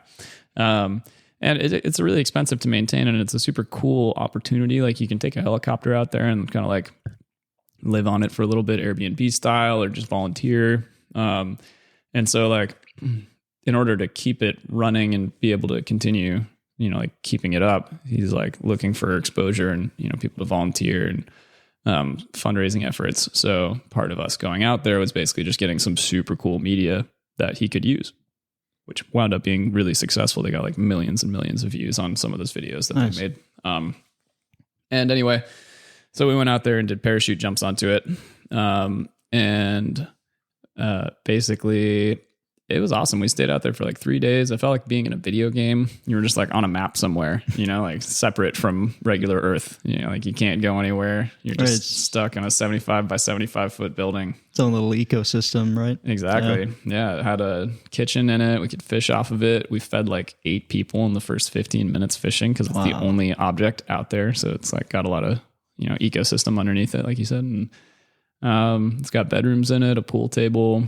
We had a keg, tapped a keg and just kind of like had a nice time out there. And we were golfing with biodegradable golf balls off the top and slacklining underneath it and setting up hammocks and like shooting biodegradable clay pigeons with shotguns off the side and fireworks. Oh, it was just like, man, it was such a cool experience. There's a picture that comes to mind. I've seen a lot of the videos too, but there's a picture that of you with, I couldn't tell if it was like a fire hose and the lighting was making, or if that was some kind of like pyrotechnic that you were charging off of that thing. Yeah, it was a 12 gauge Dragon's Breath shell, long exposure. That's awesome. Yeah. So that was just like, that was an insane week. We had tested another project that like a long time kind of passion project of mine that I won't go into too much detail on the week before. And then went straight out to the Frying Pan Tower and executed that project. And that was like in October of 2021, just like pulled those two things off. And it was like, sweet, we are headed in the right direction. Yeah, that's so awesome. Fun. And then shortly after that was when I got hurt. So. It seemed like, during that time, you guys were picking up a lot of momentum in that direction. I want to talk about your move to Europe now. A couple of years ago, you decided to pick up and move to a different country, and it's something that many people dream of doing but never make the commitment. Was it difficult for you to cut ties and make such a big transition? Yeah, it was super difficult. It's a very humbling experience, and you feel very ungrounded being in a place where they can just kick you out. Like I have a lot of empathy now for people who immigrate to America because you're just never settled until you've got a passport. So I went over there to challenge myself. It was kind of exactly what I was looking for. I wanted like a broader worldview and kind of just lived in the Carolinas my entire life. So very, very narrow kind of cross section of human existence that I'd been able to experience so far. And also I was very interested in pursuing base jumping and speed flying. So both of those things are fairly difficult to do in the States compared to Europe. So I just thought, I'll just go over there and get it done. And it was really, I got everything I wanted out of that experience. Super good time. Got to practice a new language and make friends kind of all over the world and have a network and, a lot of different countries. And experience new terrains and new cultures, and kind of like just build myself an infrastructure to go anywhere and feel more comfortable discovering a place. Cause that's like, it's kind of a resistance thing for people to go travel in the first place, especially Americans, cause you can go so far in America without ever having to like change language or culture. Whereas like, it's pretty intimidating to go to France, right? Or like Portugal or anything where they don't speak your language. So getting used to that and letting the ego go and just learning how to kind of be like vulnerable in those environments and still, get by and all that was such a cool experience. So very, very high value experience in my opinion. How did you do it in a sustainable way? And what advice would you have for others who might be looking to do the same thing? Well, you can do pretty much a few things to move overseas. You can get an employer over there, which is hard because you're not over there. So how do you meet an employer? Or if you play it right, you could open a business over there, be an independent contractor, or you could be lucky and have like, lineage ties and like be entitled to a passport or something. But I didn't have any of that. So for all my non-passport holders out there, I just filled out a ton of paperwork and did my best to make myself look super unique and cool to the government of Belgium. I said like, look, there's not a lot of people on the planet who can do what I can do with body flights and with a camera and put those two things together. And I would like to come over there and coach events and make videos and coach at the wind tunnel and stuff. And that was a very professional way of putting it. And they said, yeah, you can do all that stuff. Pretty much verbatim, right? So I granted me a 2-year visa. And then I had some friends that were opening a wind tunnel in Luxembourg or near Luxembourg. So I worked for that wind tunnel, just kind of like doing media for them and then flying in the wind tunnel when I wanted to, which was cool, and kind of freelancing at some other wind tunnels as well, just as a coach. And that was pretty much it. Outside of your accident, what was the most challenging and the most rewarding aspects of your trip over there?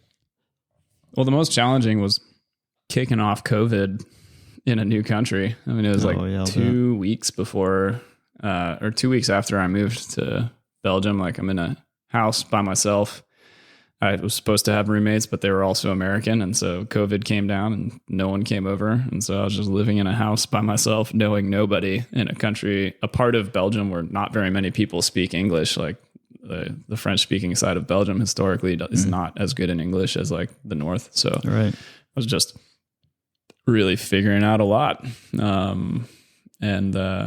I think it was perfect though. Like you got thrown into the fire. I was, the only thing you could do to get out of your house other than buy groceries was like go for exercise. So I'd ride my bicycle, like 100 miles. I'd just go like map out on Google Maps all the different castles around. Wow. Cause I'm like also a history nerd, I was just like, didn't learn anything about the castles. I just wanted to go look at them because I've never seen one, and you probably couldn't get into them at the time anyway with COVID going on, right? I mean, like it wasn't tourist castles. They're just they're a dime a dozen, so they're wide open. So I'll just like go ride my bicycle, like 70, 100 miles and go check out a bunch of castles. I rode my bicycle from my house to Bastogne and looked at like the war monument there because there's a lot of history in that area. I had a lot of really cool experiences. It was obviously a really terrible time for a lot of people, but I found a lot of silver linings in COVID. So, do you have a particular place in Europe or particular sites that are some of your favorite? Lauterbrunnen. I mean, like it's the all access magic fun land of air sports. Like there's so many good jumps and flights and climbs and everything outside of Lauterbrunnen, right? But like that area is just a very high concentration of access. So it's like to try to like paint a picture with words, you drive up into this narrow valley and there's several 1,000-foot vertical cliffs on either side of the valley. And there are waterfalls just pouring off every couple 100 meters with like the sun's refracting through them. So you have like rainbows coming off the waterfalls and then they're crashing into the bottom of the valley where there's like super cool old timey Swiss churches, and this big river that comes through the middle, and there's like the greenest grass you've ever seen. All these happy cows just like free roaming around. Like, man, it's a fairy tale. So you get to go to a place like that and just indulge in action sports. And there's, like always with base jumping, there's like a negative side to it. And, there's a little bit of public pushback, but in that area, it is well regulated internally by the community for the most part. And because of that, like, you're kind of not viewed like a criminal as you are in America. Like, you're viewed like more like a rock climber would be, like a more extreme one, but it's like still considered a sport. You're still kind of an athlete. Like, people have kind of like interest and, stoke when they see you versus the ubiquitous, like, call the cops response in America. Right. So that place is pretty special. That's cool. They have that mentality, and it's, I haven't been there. It's a place that I definitely want to go, though. It's high on the list. It looks beautiful. Highly recommend it. Want to talk about now a bit of your speed flying, speed riding, rock climbing, base jumping, and wingsuit base jumping. If you can talk briefly about some of the differences with those, specifically between the speed flying and the speed riding, and then the base and wingsuit base for those who might not know. Sure. So speed flying is basically like high performance paragliding. Like, you fly a high performance wing, like you ground launch it by foot off the slope of a mountain, and typically the idea is to stay engaged with the terrain and fly down it. It's a lot like skiing trees really fast in skiing, and then speed riding is the same thing, but with skis on and in the snow. And that one's probably one of the most fun things on planet Earth to do. As far as base jumping versus wingsuit base jumping, I mean, there's many types of base jumping, and they're almost worth qualifying as different sports, other than the fact that they use a parachute. If you run and jump off a cliff without a wingsuit on, you kind of have a few second dead air period, and you're falling down the mountain, and then the air speed increases and you fly like you would skydiving. You just have different priorities than you would while skydiving. Typically that priority is getting as far away from the terrain as possible. Whereas wingsuit base jumping, you are flying a wing that allows you to have a lot more range than you normally would. So now you're spending more time. You can potentially contour the terrain of the mountain. You could use it to fly very, very far away from the mountain. Long distance flights. I mean, there's like a lot of different ways to do it. You can fly acro with your friends. You can go basically like free fly your wingsuits far away from the cliff after jumping off of it. And it's just like opens up a lot of possibilities, but it's difficult because if you mess up the exit, it's extremely high consequence. Like, the wingsuit will push you back toward the cliff if you're facing the wrong way.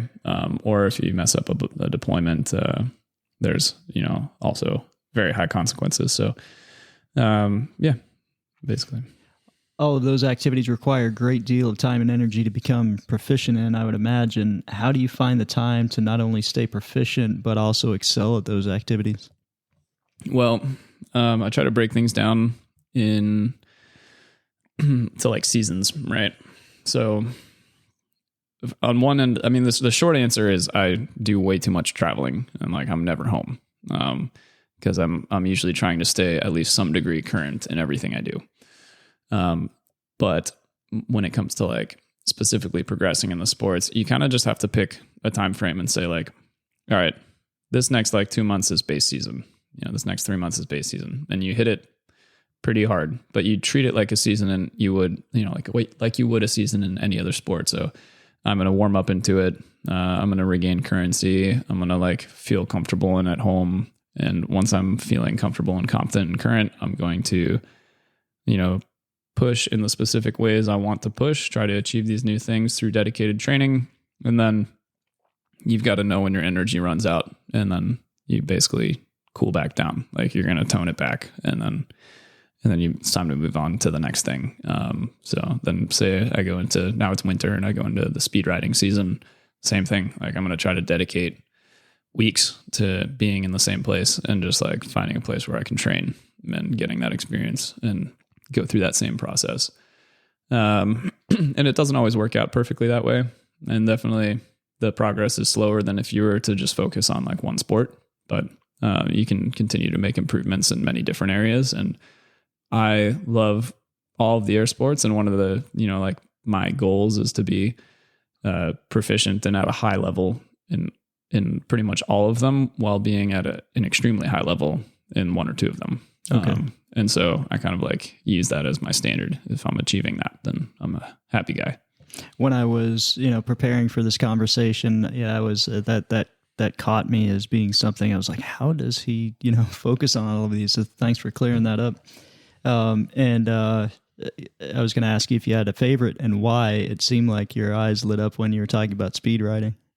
I mean, speed riding is also the newest one to me. And, speed riding, it just, it's, sorry, it's just hard to put into words. It's really fun. Like, I think it's something that a lot of people should do before they start regular speed flying. If you get competent on skis, like you have some options, but basically speed riding is like speed flying. You can have all the fun, but as long as you're in control, it's pretty much okay if you touch the ground. Okay. Right? Like I can fly down that terrain. I can go like super fast. I've got skis under me. So as long as I'm in control, it doesn't matter if I'm going 90 miles per hour when I touch the snow. Like, wow. I don't think I'm ever going that fast, but like, you know what I mean? Right. Like as long as it's a low to non-existent vertical speed, like I can touch the snow and then take right back off and be fine. Whereas if I were to do that with my ankles, speed flying, like it's a very different outcome. So I think speed riding is in a lot of ways just as consequential or more consequential because of the mountain environment as well. Like they don't get any safer, like pretty much no matter what. So like you have avalanche risk, you have, visibility and like whiteout issues and all that type of stuff, like winds and everything is still very high consequence, but being able to touch the snow is really fun. And then, you can like rip on skis and then you fly for a little bit and then you rip back on skis. And I'm pretty bad at speed riding, I think to my own standard, like I'm very new to it. But I enjoy it a lot. That's really cool. I recently experienced an in-hop while we were out in Norway, and that's the closest that I've come to flying close to an object on Earth. Like flying in between the fjords, but just kind of tracing some lines up as close as you're comfortable with. Coming to the side of the rock, but. Man, it was such an incredible experience, and I would love to get into speed riding or speed flying, but there is a very small margin of error. And now I'd like to get into your accident while you were in Europe. You had you experienced a life-changing accident. Would you be willing to talk about it? About what the causes and conditions were? Yeah, sure. So big mountain environments, and especially with speed flying or speed riding, paragliding, anything like that, you are much more susceptible to conditions than we typically are skydiving, right? Like those wings are not made to inflate, like the way that skydiving wings are. Like they're basically, I could go on the really nerdy side, but the basic answer is that speed wings and paragliders are inherently less stable than skydiving wings. So anyway, I was training. I was out doing some base jumps, and I was kind of in a period where I was like trying to push pretty hard. Like mentally, I was maybe a little bit frustrated that I wasn't as current in all the different things that I wanted to be in. And I was like, like you'd get tired sometimes at the end of the day. Understandable if you're doing like 6 base jumps with real hikes in a day or like more, or like, a bunch of speed flights in a day.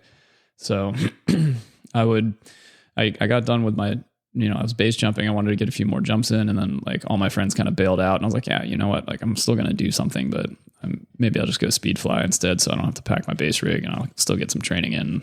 It's kind of like a silly decision, but yeah, I went up for a jump to a launch that I'd been to many times before, probably like 30, 40 flights off of it. So I was very comfortable there. But it was a very, very high consequence launch. Like it's essentially a cliff launch, which means that there's no like rolling down the hill if you mess up. And at the same time, it was like super predictable, right? Like it's getting later in the afternoon. The air's calming down a bit, which is nice, but the sun was setting, which was heating the opposite side of the valley. Like you could see it on the wall. It just wasn't happening that much yet. Like it was almost no wind launch. It was pretty much no wind. Every once in a while we'd get like the smallest breath of like tailwind, but that's a really bad thing if you're cliff launching. And I thought I would just time the cycle well, and I'd just launch when it was no wind and have a great time. So, like a couple things kind of like leading into that, right? Like, I'm personally frustrated. I want to train harder, but you don't really like get to tell the mountains when you want to train. Like you have to be perceptive of the environment and kind of ask permission. And then if your permission is granted, you go train. And then also just being overly comfortable. Like there's a misevaluation of risk versus consequence. Like in this case, I felt like I was at less risk because I was very comfortable on this launch. Like, okay, I know how this whole thing works. I know like where I would want to bail by, all this and that. But no matter how much lower my perceived risk gets, the consequence remains the same. And I lost track of that. So getting to the story, I went for the launch. I don't know what went wrong. It's my assumption through a little bit of like Sherlock Holmesing that I either got that little bit of gust of tailwind or maybe some like just downward pushing wind as I was leaving the cliff because of the the terrain and the type of geography that I was running off of, and it collapsed my wing as I was leaving the cliff. And in doing so, like I know what that looks like when a speed wing collapses, and I did not have space to reinflate that wing. Like I just went crashing down basically like 70, 80 feet, more or less, into like a bunch of rocks. It was like early spring, late winter time frame. It was April 10th. So kind of like right in that shoulder season. And so I wound up like bouncing through a bunch of like snow melt. I was soaking wet. The sun was setting. I was alone. Like a bunch of really terrible decisions that were very, very clear immediately, in hindsight, as they tend to be. Yeah, exactly. But when you think you're just going to go for business as usual on a flight you've done a bunch of times, it's just like easier than you'd think to just kind of ignore those things willingly.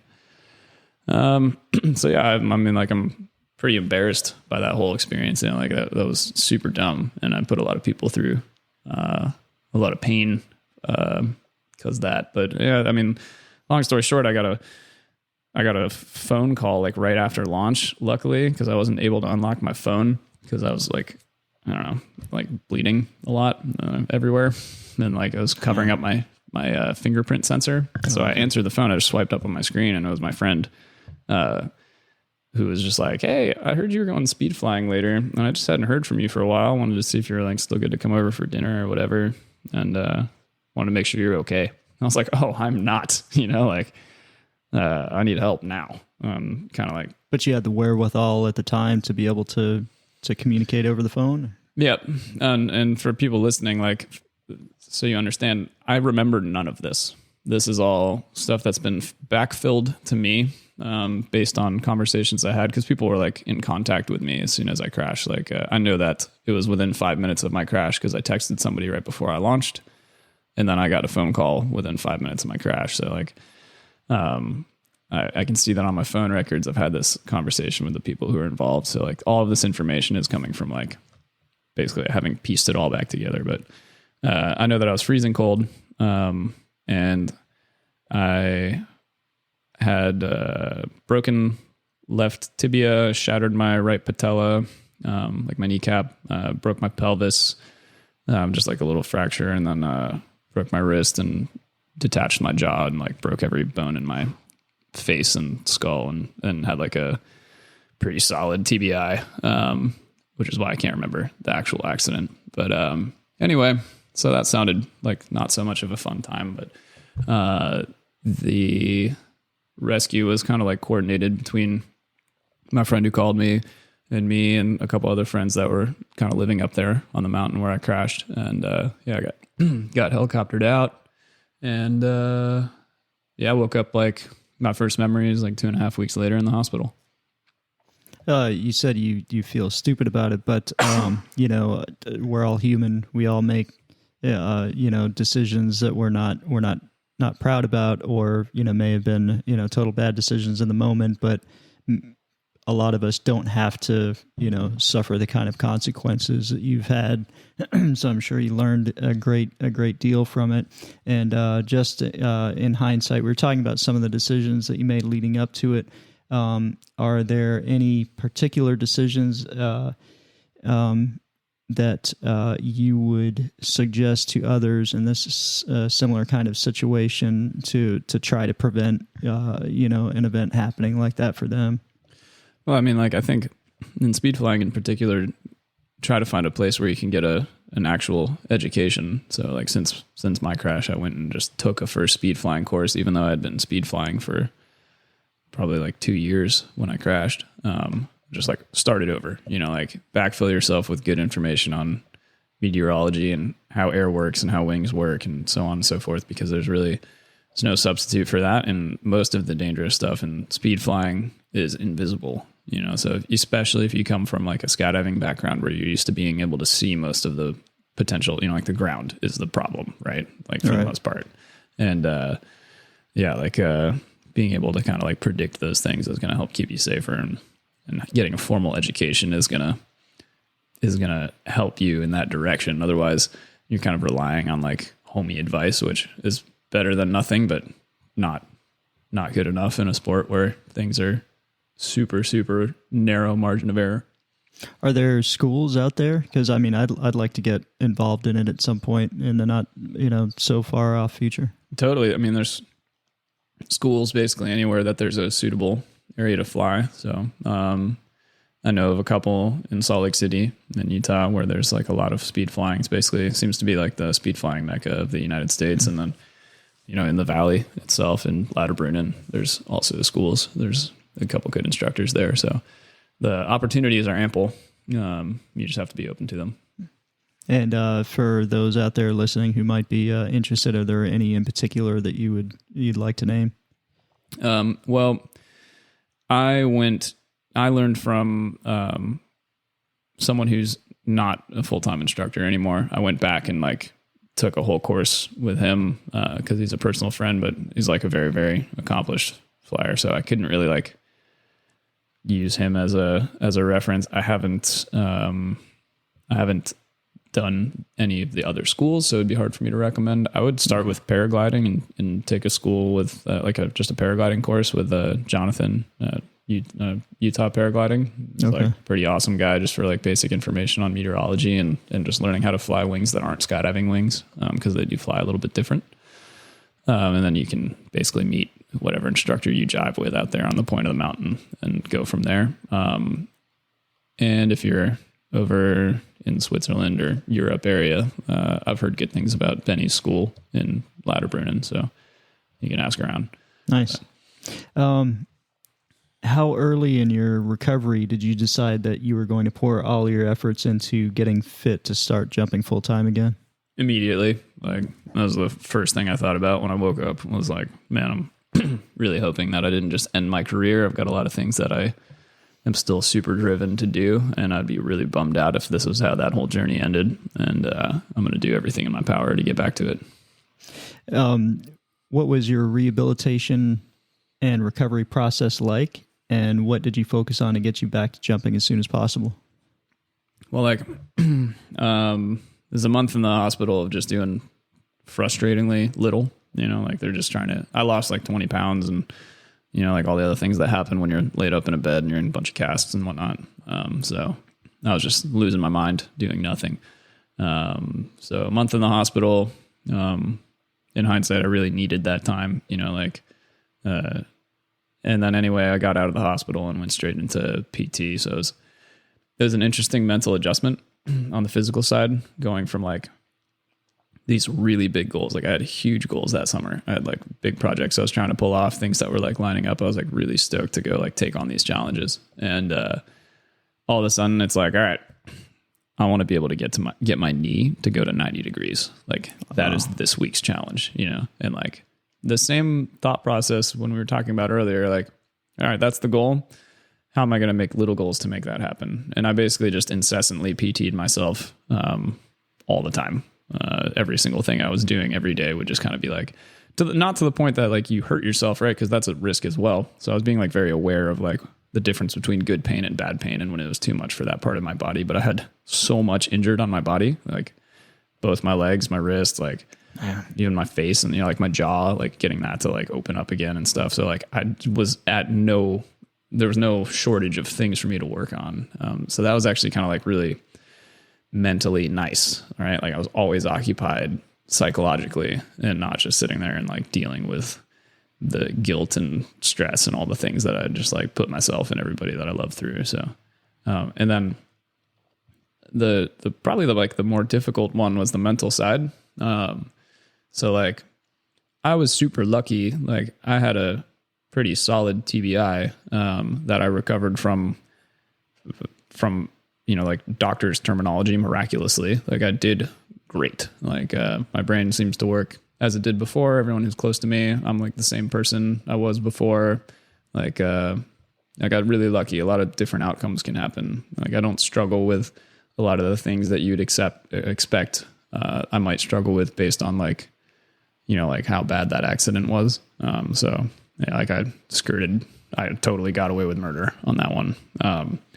But nobody knew that right away, right? Like you don't know that until you start going and testing things out in the world. So I was told a lot of really scary stuff, you know, like from, oh, you might have trouble like remembering names or whatever, all the way down to like, you might not be the same person you were, you know, like you might be a completely different human being with like completely different responses to everything, you know, like, and I was just like, oh man. So like the one thing I had trusted in my entire life, which was myself, you know, like my ability to just like, okay, I'm me.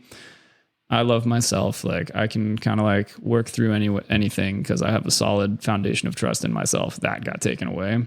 And my other outlets of like exercising and whatever to relieve stress also got taken away. So it was interesting. I felt like I was going back to like middle school and just like super self-conscious all the time and didn't have like, a lot of like trust or self-confidence there. And the solution for me was to just go do everything, you know, like a little bit at a time. Like all of a sudden, I went from being in this well-defined, you know, like room where I knew where everything was and all the furniture was. And it looked, you know, like this is what being me is like. And all of a sudden I'm just in like this dark hallway. And so the only thing you can do is start finding the furniture, right? So I'll just like push myself out and just like go explore a little bit at a time in, you know, like safe ways and basically feel out where everything is and like check that everything's where it was. So like, and then just be like brutally honest with myself, because my biggest concern would be like making it back physically and then realizing that there was something that I missed and I would be like a danger to people that were relying on me in the mountains and stuff. So I just basically like put myself through a torture test of everything and passed it with flying colors, luckily. But yeah, what an incredible success story. You talked about essentially we talked about stacking victories, right? And those small victories, whether it was moving your leg at a, you know, or bending your knee to a 90-degree angle. I've got a friend who recently had a surgery, had a tumor removed from his brainstem. Went up to see him recently, and that's one of the things we talked about was him just, stacking victories. And one of the commonalities that I see between the two of you is that you aggressively sought, and he's aggressively now seeking the physical therapy and the rehabilitation. He's not spending a lot of time feeling sorry for himself in the bed. Any chance that he gets to, tack on another PT session, he's going to be, going to do that. And because of that mentality, his recovery already seems like it's speeding along, quite well. And it seems like yours, it probably didn't seem that way to you, but looking back on it, and from my perspective from the outside, it seems like it happened on a relatively quick timeline. Yeah, it was. And I mean, I think that's it. Like, you want to talk about just directing energy, like you are going to, in a situation like that, just have a bunch of inherent, like really negative energy. I mean, it's a pretty bad experience. There's a lot that goes with it. I've talked with a lot of people who were in the same hospital bed as me, literally, like after I crashed, they're in the same room from a similar experience. And everybody's like kind of going through the same thing at that point. You're guilty, you're bummed out, like you're stressed if you're ever, like you're anxious, you worried a lot of people that you care about and all that. Probably feel alienated to a certain degree. Yeah, sure. Like you've lost your community for the duration of your hiatus, until you recover, except for the people that come and visit you, which is super nice, so you're going to just have all of that, like all of that pent up negative energy, and you just have to put it somewhere good. Like you have to make lemonade. And you just found that by forward movement, essentially. Yeah, for me, it's like you said, stacking victories. It's like finding the things that I can't change, just being patient on those, and then every single thing that I can change, working on that. That's one half of it. The other half of it, because you can also just like work yourself into a hole, and like that doesn't actually cure anything psychologically, right? Like working out a lot is not going to like eventually make you psychologically a good person. All right. So stable, or like feeling good most of the time, or the way you want to feel. So it'll help. But, and the other side of it was like, I called a therapist like the day I got out of the hospital, not because I was feeling super upset or anything, because I was just like, man, I'm at the start of something really big. This is going to be like a pretty big journey. And I think it would be really cool if I started to attack this in a good way, rather than messing up the process for a couple months and then calling them when it got bad. And I had two like super good, I only had 2 appointments with this therapist ever. It was like once right at the beginning, and then once like maybe 3 months later, when, like both of them were super helpful and kicked me off in a good direction. And the main thing I learned that was maybe the most helpful was like, I was beating myself up a lot, understandably, because I pulled a bonehead move. But it's not productive at a certain point. And I was getting, it was just like a loop, you get like frustrated at yourself for doing a dumb thing, and then you get frustrated at yourself for beating yourself up.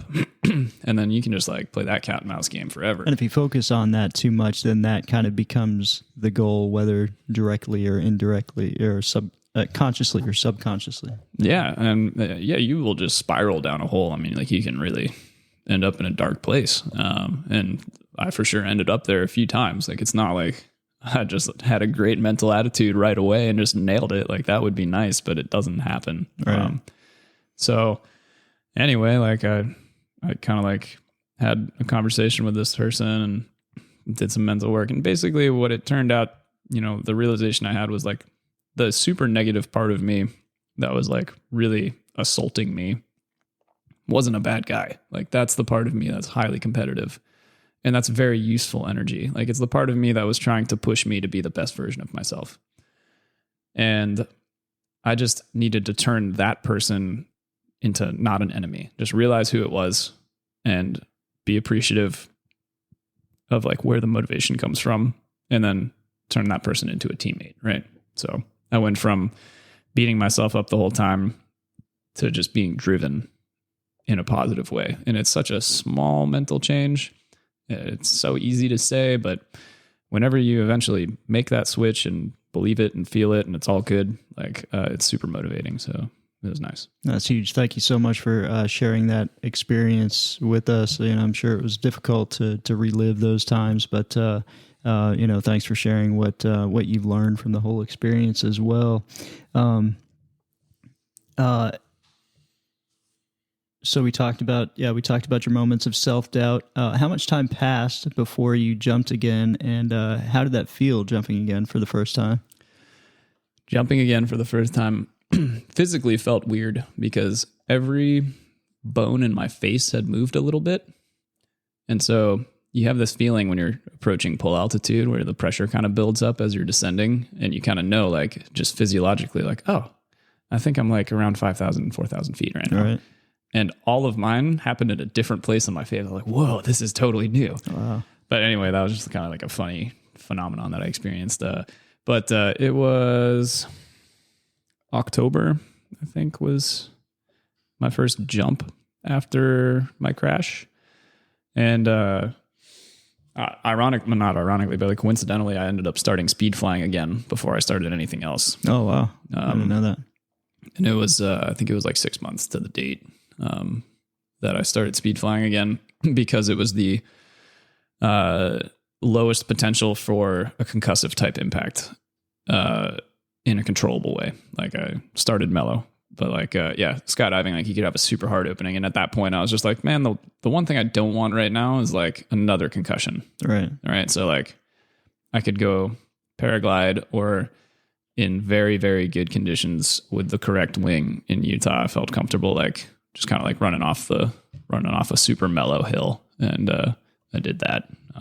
And then, I got skydiving back right after that. And base jumping, I think, was like the last thing I did, because those openings are pretty rough, but it's pretty sweet. Now I'm back to every single sport that I did. I've added wingsuit base jumping, and I'm performing at a higher level in every single sport now than I was pre-accident, which is an insanely cool win.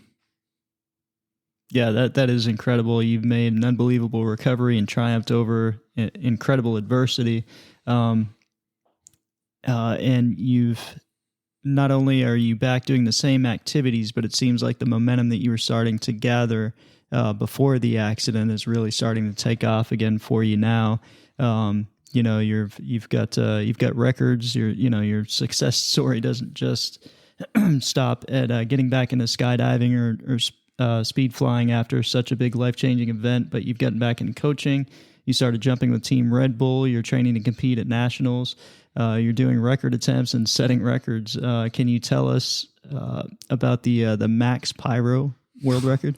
That looked so cool from all the pictures. Max Pyro. I saw that event whenever the first edition came out, and I thought, that's so cool. I'm so bummed because I missed it. Like, it's never going to happen again. Dang it, And Max Pyro 2 popped up on the schedule, and I was like, yes, hard yes. And it was that.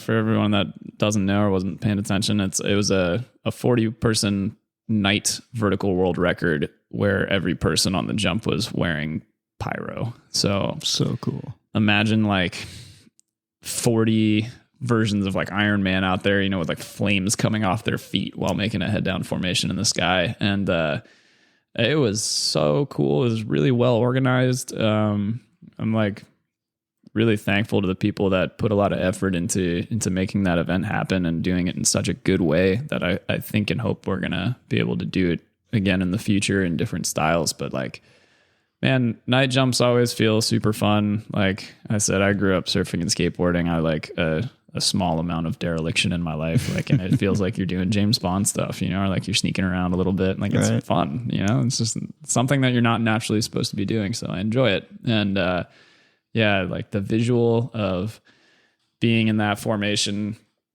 and it's all friends, like the whole crew is like, there's not very many faces there that I didn't know. Like, it's a small community. So, you just got like 40 of your friends around.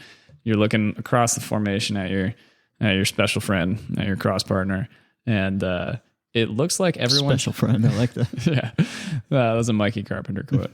But it looks like you're all hanging out around a bonfire because the light's coming from the same direction and it's the same type of light. You know, it's just this like flickering firelight. So it's like super surreal. You know, like you're all on a skydive going 180 miles per hour, holding hands around a bonfire, and it was just great. Like, I can't say enough good things about that event. We had people tripping out all over the internet thinking we were aliens. Like, I'm pretty sure we ended up on a bunch of YouTube rants about how they're hiding all the information from us and, you know, conspiracy theories. I remember seeing some of the videos and just, you know, laughing at people that didn't know what was going on. But also, I don't know how anyone would have, you know, missed that. Maybe it just because, you know, we've got a lot of the same friends, but it was all over my feeds. You know, after it happened, and man, it just looks so cool. I'd like to talk a little bit about the Momentum Flight Flock and Flows. Those look like a lot of fun. I'd like to sign up for one of those upcoming ones. But if you can explain to those who might not know what those are all about. Yeah, so that's a super cool discipline. Like, it's basically dynamic high performance parachute flocking. So it's like crew minus the docks and going really fast, you know, with high performance parachutes. It's an idea that, you know, like the founders of Momentum in general were Matt Leonard, Tom Baker, and Max Manow. And they all thought it'd be super cool to just run a test event and put together this thing that like previously only like factory team was doing, because like no one really had turned it into a camp format. Like, people have done those types of things, flown parachutes and high performance in those ways, but it was always really exclusive. And they're like, how can we make this accessible? And so basically, like, they came up with a like a curriculum for it and made it really consumable and safe, and like how to teach people from zero to hero. And so now I was the like basically like did the marketing for the first event. I went out and shot the video for it and kind of like helped grow the brand that way. And now I'm moving into, I'll be coaching my first one of those events next week, actually. So like, I'm stoked to get in on the coaching side as well, because it's super, super cool discipline and I've got a lot of fun ideas too. But it's like, basically it went from this exclusive kind of like invitational test event group to within a few years being camps where we have like, you know, like 8 or more groups, and several of them are like low wing loading now. So it's people who are on like 120s or 150s even, learning the basics of this and still getting to do just as cool stuff, because that's like the thing. Like, we're all like mastering the basics and then using it in like unique ways that make these super cool visuals and is really fun for everybody, all the way up to people who are like total rippers who had just never done the canopy side in that, you know, that way. Like, so we had like Alex Hart's been coming out now and helping us out, and like, he's an alter ego guy, like a super, super good canopy pilot, but like came out to his first event, I think like last year or maybe a little bit before that. But just like super cool seeing these people come in from all over the place, different disciplines, and use those disciplines to like grow this this kind of evolving movement right now that's been super fun and super new and novel, and it's really neat. So one of the cool ideas that looks like it came to be a reality was, I believe it was you flying a wingsuit through a diamond canopy formation, right? Of all high performance canopies. Am I correct in that? It was a V formation, but yeah, okay. Me and Felicia Sturgeon. But yeah, it was so we were doing like some kind of team stuff afterward, just experimenting with new things, and we both happened to have the wingsuits that day, and that's something I've wanted to do for a bit. Just different ways to play with your friends, right? We also did one a while ago where I did a cutaway on top of the formation and then flew slick tracking through the middle of it, and that was another fun one. So lots of fun to be had. We wouldn't do those during the camps, so don't get discouraged. We're not all just crazy, but yeah, you said that kind of understated, but that's that was I saw that, and that was that's not something you see very often. It was super cool. If you can briefly describe, I want to be respectful of your time, and we're getting toward the end, but I would like to know like what kind of planning went into that, and what kind of considerations were taken in. Are you talking about for flying the wingsuit through? Yeah. Yeah. So on one side, like I have a lot of experience flying parachutes directly through flocking formations from years of doing flock and flow video. So like the speed difference isn't that high. And then really like the biggest, complexities were actually just figuring out the easiest way to build this formation and keep it visible from the airplane, so that we could get out and fly a wingsuit pattern through it, like get the altitudes right, things like that. And then very important to know where the bails were and like who was responsible for what. So making sure that the canopy pilots were very focused on their job and they were being very quiet and making sure we had the right people in position for that, so that we didn't have too many cooks in the kitchen creating like a potentially dangerous situation. Making sure we knew where the video guy was and we trusted him. Chris Best did a great job on that one. Yeah, he's awesome. And then for me and Fish, it was like figuring out the situation for us. So like basically like kind of one person's going to be the base, the other person's going to reference off them, and then we're going to cross-reference, be toggling back and forth between the leader and the formation, and kind of like have a slot and figuring out, making sure we weren't going to be in each other's burble. Just like really, and that we weren't going to burble the canopy pilots as well. So that was actually the motivation behind doing it in a V instead of doing it in a diamond. Okay. So we didn't want to burble the top slot and potentially like collapse his parachute as we were flying through the middle. Yeah, so it was like, yeah, basically like we could go down that rabbit hole, but there were a lot of safety considerations. We didn't just go huck it, and I wouldn't recommend doing that. Right. But if you do all the math and you do have the skills, then it's pretty fun. So. Yeah, so cool, man. Yeah. The end product was very visually stimulating video for sure. I want to talk about jumping with Team Red Bull. And what's it like jumping with that team? I'm a bit envious, as I'm sure most skydivers are. There's some incredible people on that team, and it just looks like, not only are you doing really cool projects, but you're also doing it with, some incredible people. Man, it's been super cool. Those guys have been like a really big inspiration of mine since I was probably like, a 19-year-old, when I saw like videos on YouTube for the first time and was like, wow, that's a way that you can make a living. Like that's a pretty awe-inspiring, aspirational thing. So, don't tell any of them I said that, but like super cool.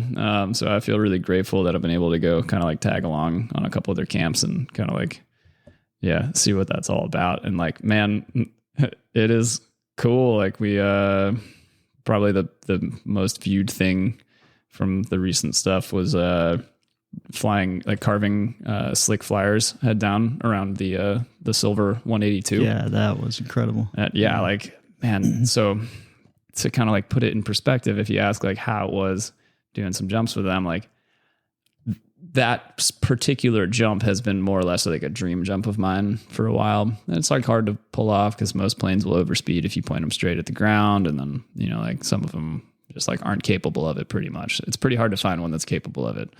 And they just had a 182 on lock already that had an air brake on it and so that you could fly it straight down. Was that the same one that was in the plane swap with Luke Akins? Okay. Exactly.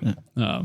So like they had it on site and it was basically like a quick conversation and then let's go do that.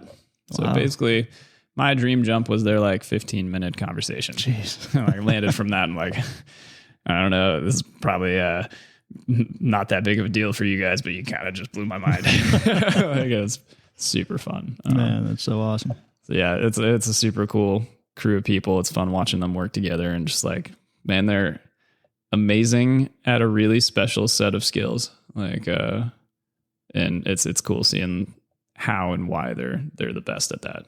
Yeah. My only experience with like Miles Dasher and Eric Roner and Travis Pastrana at the time was shooting an Army commercial out of the Prine Bridge back in 2010. But I remember we were hiking, after making a jump, we were hiking out of the valley there, and it was just a pinch me. I was like, I can't believe I'm here with these guys doing this, so awesome. And Miles, man, he's just he's always, it seems like he's always just woo. Yeah, man. Miles all the time. I used to think it was an act. Like the first couple times I met him, I was like, man, you can drop the act. Like we're just chilling. And then I realized that's just Miles, man. Yeah. And it's awesome. It's beautiful. And it is very, very cool. Do you have any other projects with them in the future that you can talk about? I'm gonna go like help them ground crew a couple demos, like nothing super crazy, but just kind of like you never know what can develop from there, though, right? Yeah, I mean, just appreciative of the time I'm getting to spend and learn, from them. So it's been epic. Super cool, man. That's awesome. And now you the last week or two you've been training with Tom Baker. What are you guys focused on? You're training for competition for the nationals, right? And man, it's just been. I'm super stoked that you guys are doing that. It's been cool. It was cool for me last week while I was out team training to be able to be on the aircraft with you and see you guys out of the drop zone. But yeah, what's going on with that? Yeah, so MFS is going to be run as a world or an event at the Worlds this year for the first time ever. It's going to be like a test or like an exhibition championship, for example. So basically, there's an opportunity to do MFS at Worlds, to put it simply, and nice. It's never been the case in history. And my first competition ever, was an MFS team, and I always loved that discipline. I thought, like, man, this is so fun, but if there's no way to do it on a world stage, like kind of what am I competing for? And I kind of moved on to other disciplines. And I always had told myself, if it becomes a world event, I'm going to go for it. Now this year with Paraclete and Skydive Chicago hosting MFS, they're going to host it hosting Worlds. They're going to host MFS as well. And so I called up Tom Baker and we got him as the other inside flyer, and then Trey Werner as our camera guy. So it's pretty awesome. Pretty special to note that Trey's out there just now got enough jumps to jump a camera, period. He's got around 100 jumps or something, right? Well, he's got about 200 now. Okay. He's turning loads like 16 loads a day with student gear. Yeah. It's awesome on a free fly discipline, he's killing it. So it's been a fun time so far. Good to be in that type of discipline again. We're going to work hard and try to give Andy and Jason a run for their money. And I'm stoked. Has it been a full circle moment for you of sorts, not only getting back to competition, but also having Trey, Kirk Werner's son on your team? 100%. Actually, when I left Paraclete, I had like a little bit of guilt because I feel like I was part of a generation that got a lot of what Paraclete had to offer and then didn't really fully give a lot back to the guys underneath us, like the next people coming up, before we all kind of like took our things, like our skills and whatever, and jumped all over the world and disappeared, So this is like a pretty cool opportunity to kind of like bring the next generation up a little bit as well. Trey's definitely part of that. I'm stoked to kind of be able to be part of that as well and give a little bit back after all that Paraclete's given to us. Yeah, that's really cool. You guys, all three of you together, you bring a great vibe to the, just you and Tom, but then adding Trey to the mix too, man. It's just, it's just cool having you guys around. It's awesome.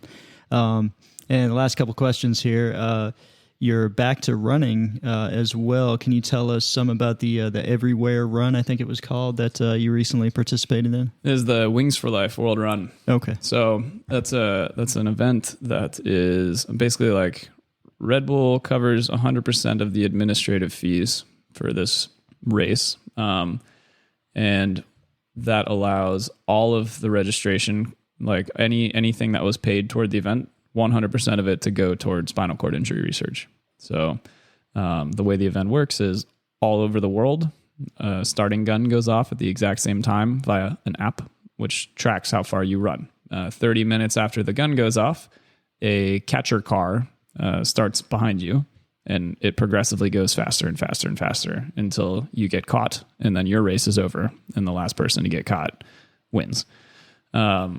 So super, super cool event. Great way to raise money for an awesome cause. My longtime teammate and best friend just suffered a spinal cord injury a couple months ago. So it's something that's like really close to my heart.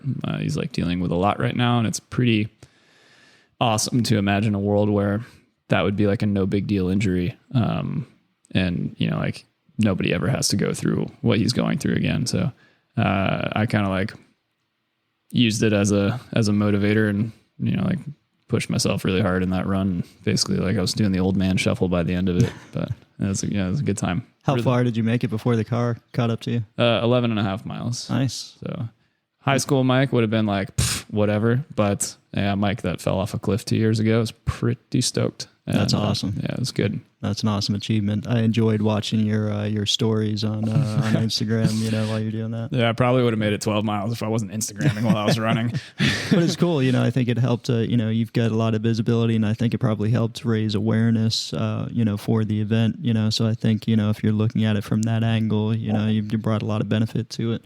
And one final question. I asked Jen if there was anything that she wanted to ask you, and she immediately replied with, ask him what his spirit animal is. So, Mike, what's your spirit animal? Oh, man. I did not come prepared for this question. I was really, I figured. That's a deep one. All right, I'm going to go with two options. Dolphins, because they surf, and they like to have a lot of fun. So I think that's pretty cool. Or penguins, because they're not supposed to fly, but they're still birds. Nice. Yeah, that was good. That was good on the spot. Thank you so much for coming out and doing this podcast. I really enjoyed our conversation. Thanks for sharing, some difficult moments of your life, but also, allowing me to indulge with you on the flip side of that, and how you've come out, victorious, and just an incredible success story. I'm really stoked to see what else you're going to do. You just lead an incredible life, and I have a lot of respect and admiration for you, brother. I appreciate you being here. Oh, thanks, Matt. That means a lot coming from you.